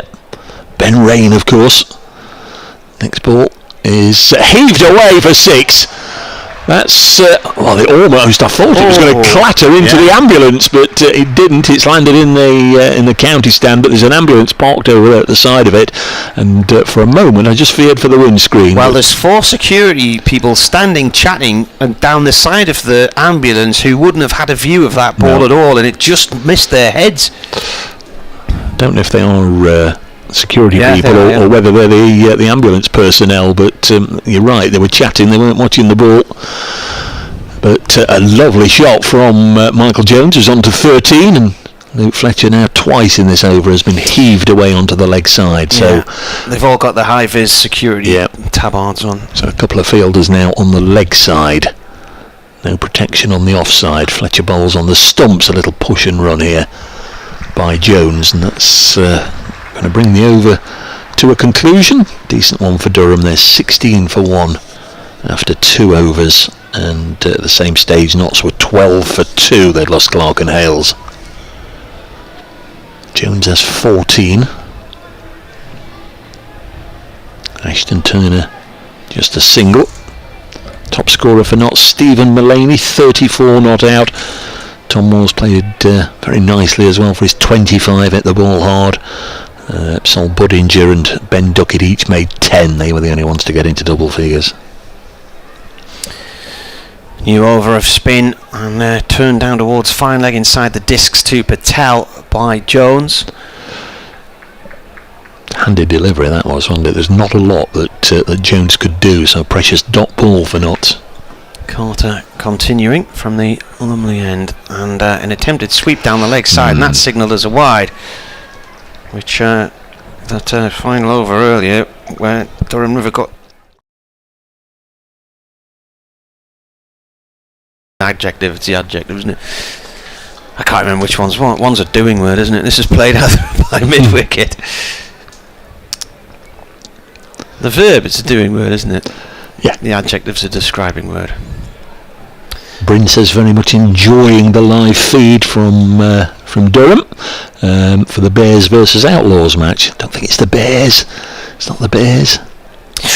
Full toss and sliced away by Turner over point. Will it make it to the boundary? I think that's a 4. I think enough of the rope was destroyed there by the diving Budinger for that to be 4. I don't know, he dragged the ball back. They never question these things anymore now. Rob Keogh a few weeks ago at Northampton, not only did he slide down the rope, but the ball hit the rope 3 times. He jumped up, threw it back in and declared it as a 3. That's gone high, and that's probably the end of Turner. He's skied this and he's out, and another innings comes to a premature end for him on 3. Alex Hales with the catch. Matt Carter gets his 2nd wicket. Just went straight up in the air. Hales was up inside the ring at his usual position of either mid-on or long-on, and was never going to drop that, and that's very useful for Notts. Turner, danger man. Australian international out for 3. Court Hales bowled Carter from just 4 deliveries, and Durham lose their skipper in the 3rd over, 20 for 2. 17 added for that partnership. Just Liam Travaskis, the new man, I think, making his way out. Bumped up the order, and he's a dangerous hitter, isn't he? He can hit a ball. He's a left-hander. Yeah, I was just commenting on Bryn's message to us, enjoying the live stream, the Bears versus the Outlaws. You've not got anything on the end of your name again, have you? You've been Dynamos and all sorts of things. It's just Durham. And then they've been Dynamos and Jets. I think that's been it. Jets was, I think, to do with Emirates, wasn't it? Travaskis sweeps slogs, and he's spattered himself in. That's a 6, which ricochets off the second row at the front of the Castle stand and nearly bounces back into the face of a spectator,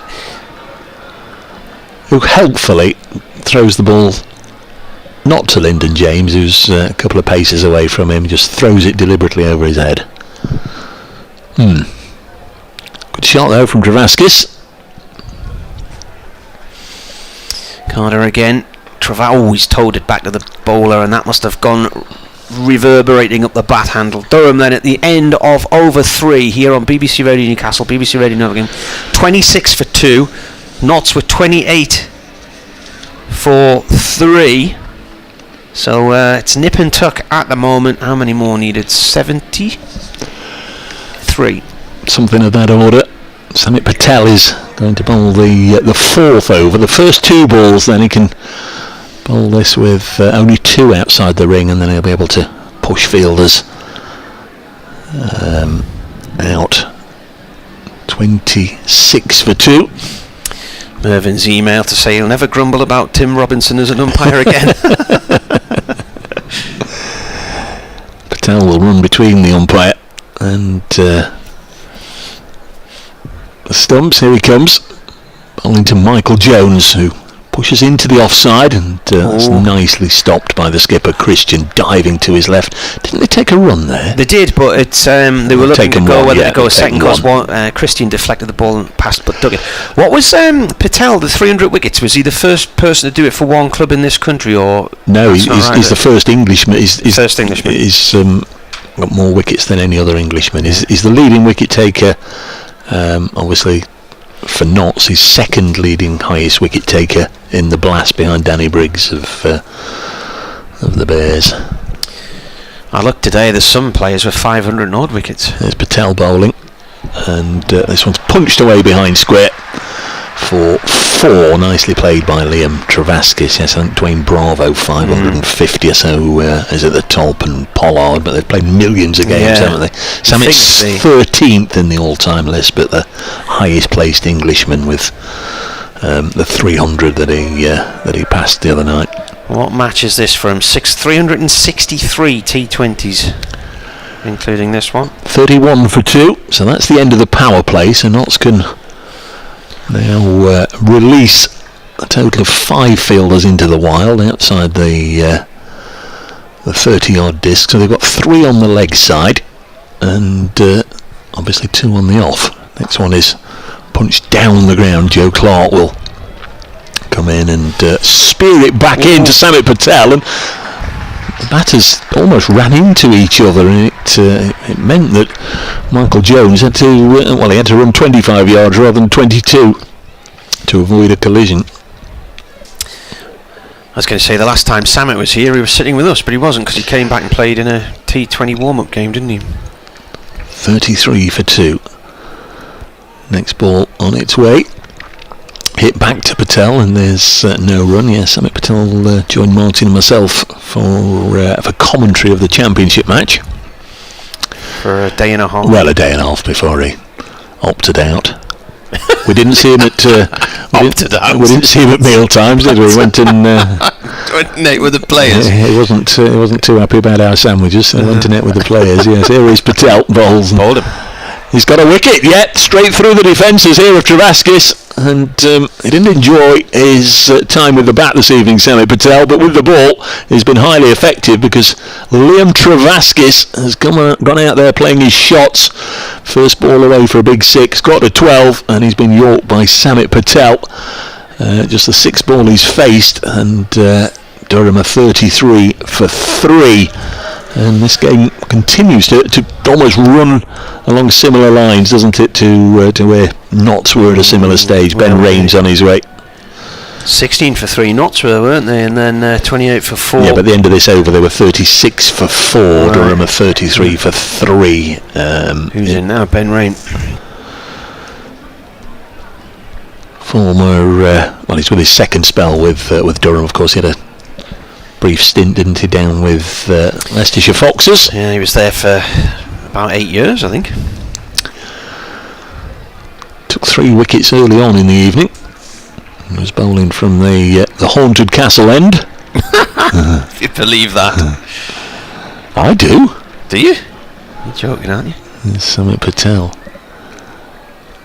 Always gives me the heebie-jeebies when I come here. There's Patel.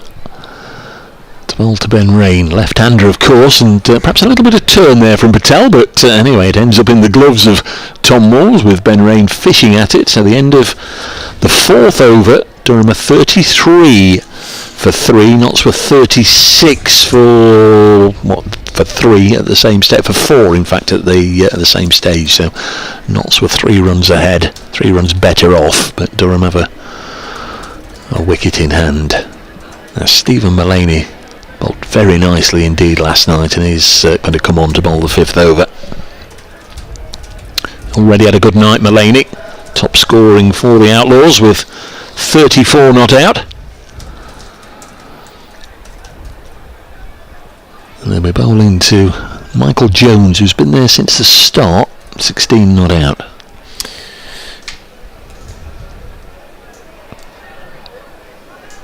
Mullaney in, right arm over with his little cutters. This is played away towards short mid-wicket by Jones. Dot ball, Dan Christian picks it up. The funniest thing about that haunted castle was the night when I went up to be a guest on a 5 Live Test match special show ahead of the 2013 Ashes Test match here. Mullaney in bowls, and this is turned around the corner by Jones for a quick single to short leg, or fine leg on the discs. And anyway, part of the show was featuring the story of the ghost. So they introduced this academic from Durham University as classed as a ghost expert, who promptly told them there was no such thing as ghosts. And then they said, well, I think it was Andrew Flintoff, said, well, why do you call yourself a ghost expert? And he said, I don't. And he said, he started to explain the Australian who claimed he'd seen a ghost was probably high on adrenaline at the time, having just played in an international match. Anyway, they got rid of this guy because he didn't quite fit the bill that he thought he would, and off he went. He was a spin double of Terence Stamp. 34 for 3, and Mullaney now bowling to Raine, and that's bounced off the keeper's pads and back to the bowler. Anyway, he left, sort of got rid of him early, and there was this unease in the room, and then this other guy turned up, and they said, can we help you? Who are you? And he said, I'm the ghost expert. And they're like, who was the other bloke? By which point he'd gone. So, oh, he's bowled him, has he? No, he hasn't. No, I thought I heard the noise of the bails coming off there. The keeper's standing right in front of the stump, so we can't see them. But that's 3 balls Ben Raines faced, and he hasn't got a bat on any of them. Totally mistiming it here. Dave Terrell says, Dave, tell Marty I've stayed there and it's definitely haunted. There you go. Oh, he's got a hold of one now, and that's gone for 6 in the front of the Castle stand. Slog sweep. Well, that helps the Durham situation. Yeah, middle that one nicely. It's bizarre, isn't it? He misses 3 balls that he's playing at, and sooner or later the bowler drops one in his arc. Nicely put away over mid-wicket for 6. 40-4-3 now, Durham, here on BBC Radio Newcastle, BBC Radio Nottingham. 59 needed to win. The cloud in the sky with the peachy sunshine behind it now looks like a deep bruise. As Mullaney comes in, and there's another 6. That's a bigger one this time, and that's gone halfway up the Castle stand. So he's not really timed much well there, and then 2 sixes at the end of that over. So Durham 46 for 3, and they now need 53 to win. Same stage, Notts were 48 for 4, so they're just 2 runs behind, but a wicket better off. So who's going to bowl? Samit Patel's going to have another one. Successful over with his first over. The umpire's just asked to have a look at the ball because it has taken a bit of a pummeling in the last couple of overs, particularly those 2 big shots from Ben Rain that sent it clattering into the seats. Calvin Harrison's still on the field, or he's on the field down below us. I can only imagine Joe Clark is one of those off, because I can imagine Clark would have been here. Patel's first ball from this new over, the 6th, is full outside the off stump and goes through to Moores. Durham versus Notts Outlaws in the blast. Patel bowls, full toss, driven through, extra cover. Duckett's after it, so too Harrison. The ball might win that race. No, Calvin Harrison drags it back, and Ben Duckett will throw it in. That's great work from Calvin Harrison. I'm saying that from somebody that's sitting on the rope there, 50 or 60 yards away. It was right in front of all the Durham supporters and the dressing room balconies. And the camera on the roof, which is tracking him, and he was sitting on the rope there. So I'm sure somebody would have said if it was over the rope, but just a couple of runs. In fact, 3 runs they ran to Michael Jones, who's moved on to 19, brings Ben Rain back on strike. He's on 12, and he's only hit 2 balls. Patel to bowl to Rain. Target the leg side. Yes, here it comes. Out to Ben Duckett, and Ben Duckett has not been able to take it. He dived in very, very low down. I think he got his hands to it. In fact, he might well have trapped his hands. The ball trapped his hands on the ground. He got up feeling his hand, but couldn't hold on, and Durham are 50 at the halfway stage. 5.5 overs gone, 5.5 to go. 51 for 5, Notts after 5.3. Neck and neck still. Patel into Rain. He got 2 from that one. He's missed this one. It goes through to Moores. It was very, very difficult to Ben Duckett. I think he got there, and he's such a good fielder. Expected him to get it, but I just expected when he stood up he was going to celebrate, and then he was on his hands and knees looking around to see where the ball was. So it's certainly no dolly, that one. It was a great effort in truth, but he just couldn't quite get underneath it. And hang on, 51 for 3 it remains as Samit spears another one into the block hole. So odd sort of innings this from Ben Rain. If he can free his arms, he's smashing it miles, but when he doesn't, he's looking like a mere mortal. He's at this one down the ground, 1 bounce to Hales, and he will keep strike, and that's the end of the over. That's a decent over, I think, for Notts. Obviously they would have loved the wicket, but it was only 6 from it, and 52 for 3 after 6 overs. So what's that, 47 required from 5, as Zach Chappell comes onto the field, but just to collect a helmet.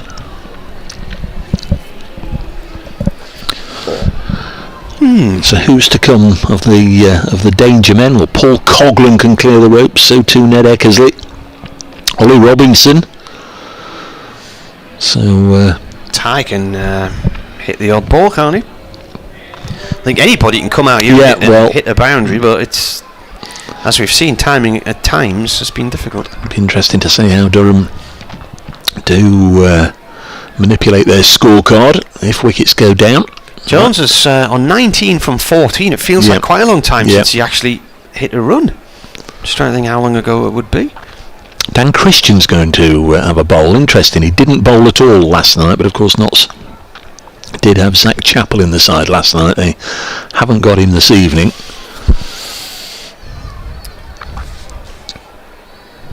So here's Christian. Right arm over. Driven out through the covers by Rain. It was a half volley outside of off stump. 1 run. Out into the deep to Joe Clark out there. Joe Clark.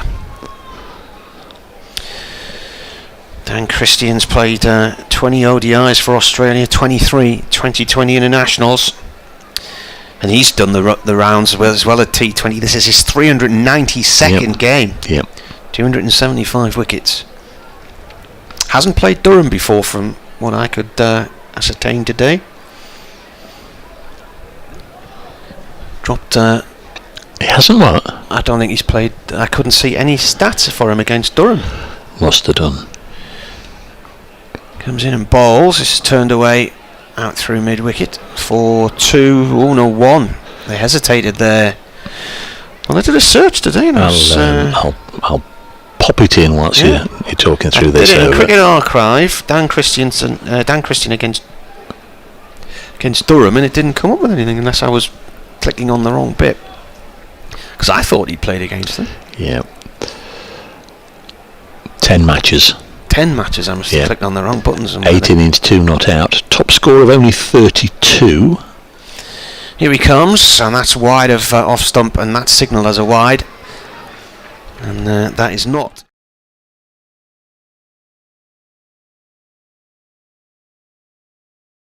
It's an average of 33 apiece, economy rate 8.7. Well, if he can get out of this over 8.7 or less, then he'll be delighted.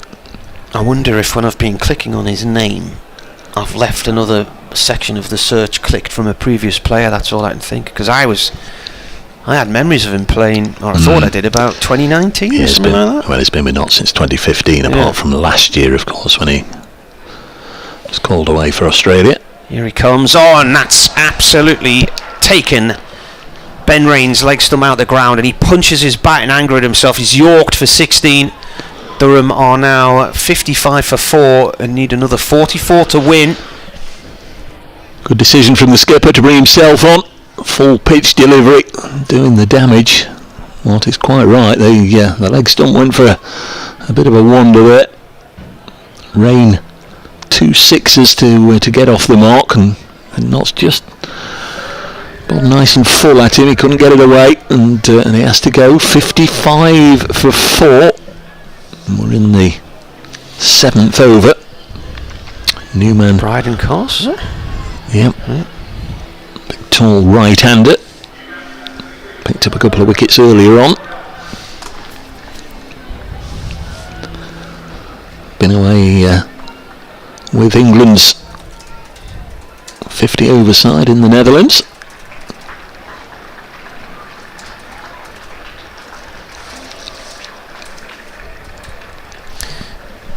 In comes the bowler, and played away by Bryden Coss. That was in the air momentarily, and I think if there'd been a point there, it would have been a simple catch, but it was in the air, went through past the discs, and then drifted away from point on the boundary rather than point on the discs. A couple of other results are now confirmed. Birmingham Bears have defeated Worcestershire Rapids. That's damaging for Knott's very, very faint hopes. Certainly Knott's needed Worcestershire to win that one. And in the South Group, Hampshire Hawks have defeated Gloucestershire. Like last year, Hampshire coming along strong. They lost some early matches, but now on a decent winning run. Christian again, turned away by Cars towards fine leg, and the disc throw from Carter misses the stumps, and it's backed up by the bowler, 1 run. 60 for 4, so 39 now required. Getting deep into this contest, 9:45. I think we should have been packed up and on our way home by now had we started at 6:30. I thought they had to switch the floodlights off by 10 o'clock. If you've got some gardening to do and you live in the estate out the back, get out there now because the floodlights are on. Here's Christine again with a foolish delivery, played away to deep square leg there for 1 by Jones, who will keep strike end of the over. So what do they get? 4, 5, 6, 7, 8 there. A wide 9 plus a wicket. And everything in that over as well. Then we're 61 for 4. Yeah, just 3 runs again separating the sides. Knott's had 64 at this stage. Durham 61. What price the tie, anybody? Samit Patel has had 2 overs. 1 for 13, and he's going to be the 1 over that Dan Christian turns to bowl a 3rd over. We're bowling to Michael Jones, who has seen 4 of his batting partners come and go. Still there on 21. Patel to bowl to Jones. Floated up outside the off stump and Jones's bottom edge that nowhere really. Tom Moore's able to pick it up and return it to the bowler. Could be a huge over, this one, for either side really. Can they wrestle the momentum? Wide fall toss, punched away into the offside. A misfield. There's a misfield out there by Joe Clark, but he's got away with it. Very often I think the batters, they'll admonish themselves for hitting it straight to a fielder and be swishing away with the bat and not looking and whatever. Clark misfielded it, but I don't think either of them were ready to take the second run that would have been there. Just the one. This one's wide of the off stump, but Tim Robinson lets it go. He's happy enough. 62 for 4. Just drifted inside the line. That was a good delivery, actually. Patel, 3 deliveries, just the 1 run. Comes in, 4th ball of the over. Hit into the offside, straight to Christian, and there's a wicket. And Bryden Carse has gone. Lovely first shot from Carse for the boundary, but he only made 6, and Samit Patel poaches another one. This one was drilled very hard to Dan Christian at extra cover. Just took it round about head height, and Notzer able to just get together and have a little bit of a chat about how this is going. 62 for 5. A new man on the way out to the middle is Ned Eckersley. He'll replace Bryden Carse. Michael Jones, the opener, still there, but he's only got 22 out of 62. Starved of the strike for a lot of it, but normally if you see an opener there, when the number 7 batter comes out, normally the opener has probably got 50, 60, 70, 80% of the runs, but not in this particular instance. 62 for 5. We're deep into the 8th over now. Either side can still win this. You wonder who's just got their noses in front as this is drilled down the ground for a single by Eckersley. So he's up and running. 63 for 5. 2 or 3 big blows and Durham can pretty much... Patel's nearly bowled out as well, hasn't he? 1 ball left. This is his final ball. Durham can pretty much just get there in 1s and 2s if they have one really good over, but one poor one. That's what this is turning into. Only 2 runs from the 5 balls. It's Patel in again, bowls and pushed out into the offside, so just 3 from that over. And it's 64 for 5 at the end of it, and a little bit of daylight for the first time between the two sides. The end of 8, Notts had 73, that's 9 runs better off. Durham can't afford another really poor over with only 3 overs to go. Yeah, not a good over for them. Notts only got 5 in the last over though, Marty, so there's a bit of scope to wrestle it back there, but with 3 overs to go they need 35. Durham have still got a 10 ball over to look forward to. Well, they pretty much need 3 10 ball overs. 35 from 3. Mullaney's going to have another over.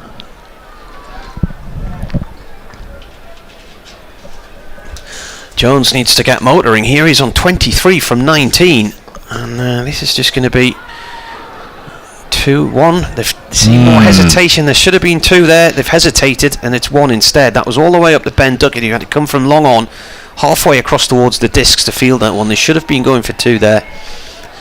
They need 34 more to win from 2.5 overs, which looks quite a sizable amount now. Wonder if we'll see Michael Jones retired out, not going quickly enough. Well, I don't know if he'd retire in, that's the problem. That has been a feature of games this season. Mullaney is driven by Eckersley. It's a thick edge down towards the point boundary. He's coming back for a second, and it needed to be quick, and he's done it. He's made the decision there because Jones again wasn't sure. And Moores has smashed one of the stumps out of the ground, but good diving finish from Eckersley to get in. Yeah, good cricket all round. Good fielding by Sol Budinger. Got to it quickly, prevented the boundary. They were always going to get 2, but the throw certainly made them scurry back. Good work. Good gather from Moores to Warwickshire break the stumps. Worcestershire by 144 runs. Their biggest victory in T20. What a season Worcestershire are having. Dreadful. Mullaney again to Eckersley. He's down the track. He launches it downfield, and that might go for 6. I've lost it. I think it's gone for 6. It has. It's just beaten the advertising hoarding at the far end. That's why it went out of sight. And the bit of the advertising hoarding it went over is white. So somebody's now climbing into the stand to retrieve the ball. Is that Hales down there? Yeah. He's got long legs. See, I wouldn't have been able to get up there. So what now? 26 from what? 2.3. Yes, a bit of a twist now after that huge blow from Ned Eckersley. Cut off is 22.03 for this innings. Bernard reckons the Foresters were ahead by 1 clearing at the end of the last over. Bowler comes in. Mullaney played away up to long on for 1 by Eckersley. So what have they had from this over then? That's 10 so far. They started it needing 35 from 3 overs. Jones has faced 20 balls for 24 runs. Mullaney in. And it's a little dab down towards point. Oh, it's backward. Third man on the discs actually. Samit Patel didn't quite collect it, but Fletcher's round the back to mop up 1 run. Yeah, he did enough. Just parried it closer to Luke Fletcher. There was disaster written all over that for Notts as Patel and Fletcher were both converging on the ball. But Jones has hit 1-4 and 1-6 in 21 deliveries. Notts need to get out of this over now. Stephen Mullaney does 11 from it. Last ball to Eckersley. Eckersley down the track, launches it downfield to Duckett. And Jones is coming back to the bowler's end. He should get there. He does. The bounce is high for Mullaney. Good running. 2 runs there for Eckersley. And I think Durham need 20 from 2. Was it 22? 22 from 2. Yeah. So they pretty much got what they required from that over. Coming back for 2 does mean that Michael Jones is on strike. Time for him to... So they get 13 from that over then? Yeah? They did indeed, yeah. Time for him to have a go maybe. Luke Fletcher is going to bowl the penultimate over. Wonder if Dan Christian will give himself the final over. You'd imagine he's a captain that very much likes to front up and take the responsibility. Carter's had 2. Samit Patel won't have it because he's bowled out. He's had his 3 overs, 2 for 16. Stephen Mullaney could also have it, but he's now through his 2 overs. But I would imagine it would be Christian. But Luke Fletcher needs to take it into the final over and give his side a chance. Durham need 22 from 12 balls. Here's Fletcher bowling. Jones has hit a low full toss straight down the ground. 1 bounce to Alex Hales. So 1 ball, 1 Smith single. Out there. He looks upset with himself. 78 for 5. 1 or 2. No idea if the gulls, seagulls, whatever they are, flying overhead. Probably a common gull. Silhouette against the grey sky. Chat again between captain and bowler here, and Ben Duckett at long off is being brought up inside the ring, and Samit Patel, who was inside at short fine, is pushed back onto the fence. So Fletcher to Eckersley, who's on 12, bowls wideish delivery, and Eckersley's played over that one, and Tim Robinson unmoved. So it goes through to the keeper. 78 for 5. 4 balls left in this over. 10 deliveries left. Durham need 21. 20 from 10 for the tie. Don't rule it out. Fletcher to Eckersley. He's got to stop him hitting boundaries. Balls. That's surely going to be a wide. No, Tim Robinson's not. He's not given them all night, and well, that's exactly where Ty's deliveries went, between the blue line and the white line. Yeah, I'm again a little surprised that wasn't called. If you just saw that in isolation, you'd say, "Crikey, umpire, that's a wide." But we've seen, as Marty says, some earlier in the evening that looked to be in a similar sort of position, and he didn't give those. 78 for 5. Fletcher 1 from 3 deliveries. Next ball has been bunted by Eckersley, who was standing out 7th stump, wasn't he? Yeah, he was standing sort of in front of the blue line. He was that far across outside off stump, just daring Luke Fletcher to bowl at the stumps, but he didn't. He bowled at the man and they got a single. Bad over for Durham. This, they've only got 2 runs from it. So what Michael Jones can't do now, I suppose, is hit one straight up in the air. You've been there that long since the start. Got to see this home and justify the time you've spent at the crease. Got to find a boundary here, you fancy. Fletcher in to Jones, and he's hit this one. Well, he's clothed it just up as far as the fielding circle. In comes Hales a long way from the fence, and they come back for 2. That's good running, but Durham could do with a boundary. Luke Fletcher will be more than happy with that. And there's 1 ball left in the over. 81 for 5, so 18 are required from 7 deliveries. Fletcher has bowled 5 balls in this over and only conceded 4 runs. Fletcher again to Jones, who's hit this one crisply this time, but I think Hale should be able to cut it off, and does. They will come back for 2. Notts would have taken that at the start of the over. 6 from it. Durham 83 for 5, requiring 16 from the final over.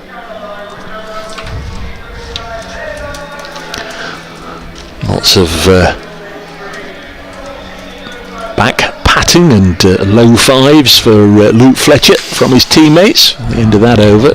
And yes, rather than give Stephen Mullaney well, no, he couldn't have a third over, could he, because Samit Patel had the 3, so it is going to be Dan Christian, who's bowled 1 over, 1 for 9. Ned Eckersley didn't face a single ball in that over, I don't think. Oh, he did, yeah, I beg your pardon, he did. He went outside the off stump, but he is back on strike at the start of this one. 16 required.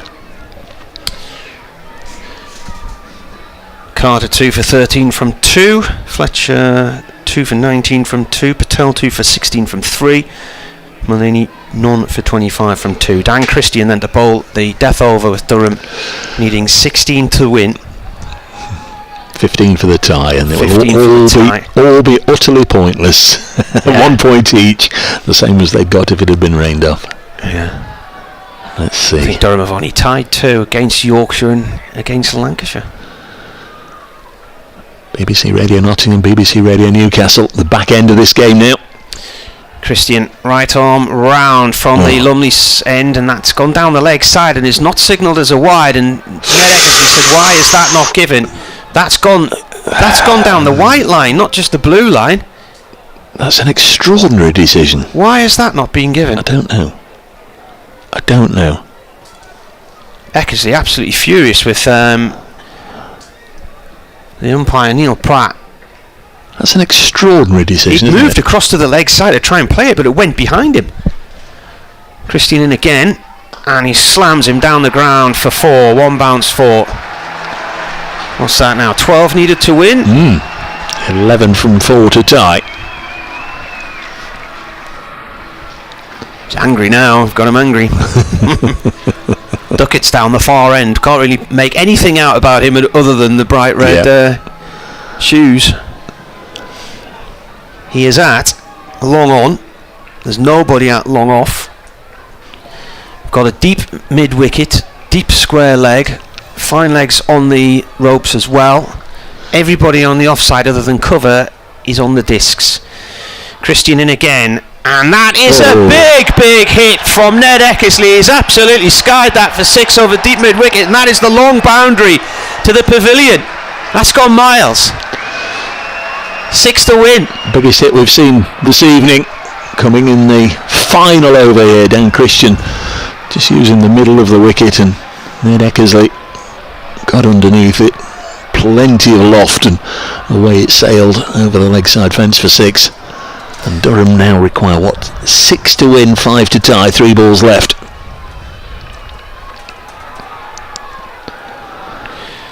Going to come over the wicket now, is he?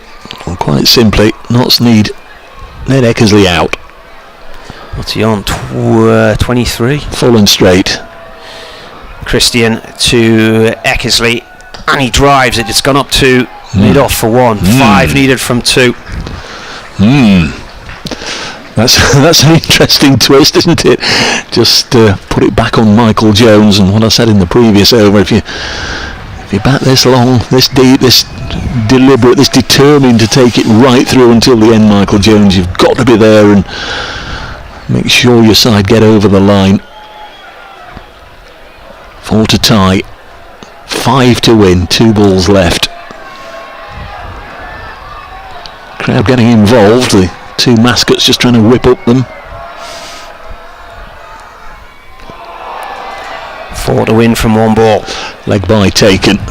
Jones had a swish, missed it, hit the pad, went behind the wicket. Tom Moore's got there and underarmed it towards the stumps, but Eckersley was out of the blocks. So tie probably unlikely, says he. Perhaps inviting it to happen. 3 for the tie, 4 for the win. So I don't think we'll have this next ball bowled anytime soon. There's going to be a bit of a mothers' meeting at the far end. Alex Hales and Stephen Mullaney offering their thoughts to Dan Christian, but he turns, he's going to bowl it. 4 to win.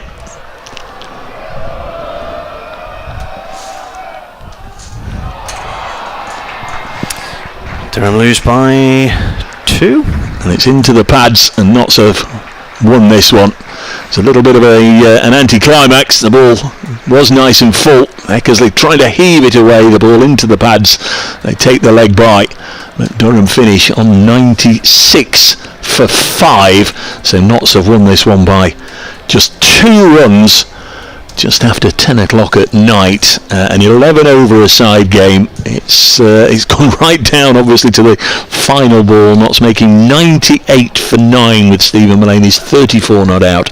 The major contribution. 3 wickets for Ben Rain, and Ben Rain making 16 whilst he was at the crease. It looked very much as if he was going to be the danger man, but Ned Eckersley came in, made 24. Michael Jones battered through the innings for a not out score of 30, but Durham just a little light on the night, Marty, and Notts have stretched their sequence of wins against Durham to 5, but it looks still very much as if neither side are going to be able to qualify for the quarter-finals. And of course we'll meet again at Trent Bridge next week, when we'll very much look forward to your company. It's the night where we weren't entirely sure we were going to get any cricket. In isolation, it's been a bit of a thriller, hasn't it? It has. I'm still a bit surprised by that Jones innings. He's ended up not out for 30 there, and looking back through it, 1, 4 and 1, 6, 45 minutes, 25 balls in a game like this. I don't know what the plan was, but it's reminiscent of the semi-final against Middlesex back in 2008 when Shivnarine Chandapal batted nearly an entire innings for about 40 runs. The boundaries count wasn't there, and as you mentioned, retire out. What was the plan there? In the bigger scheme of things, that is now 15 defeats in 19 completed games for Durham, and for only the second time in a season they've lost 5 at home.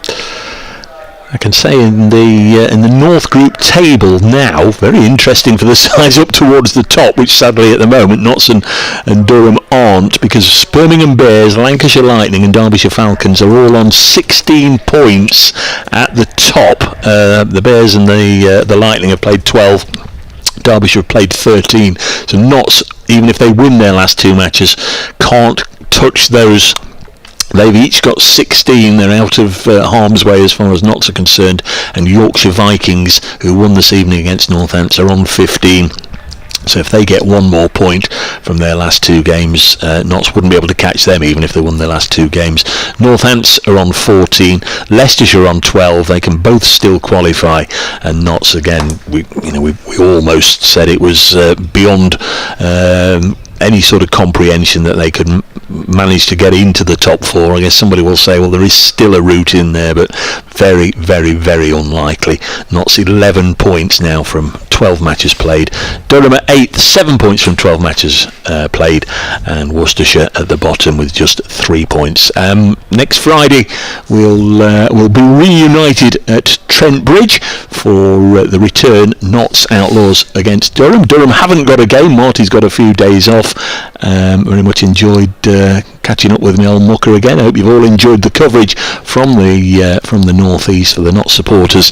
I'll be at Trent Bridge on Sunday morning for the resumption of the county championship, Nottinghamshire against Middlesex. But from Marty, see you next Friday. And myself, Dave Brayscale, a very good evening from Chesterley Street as we hand you back to the BBC Radio Nottingham studios. Thank you very much to Dave Brayscale and Martin.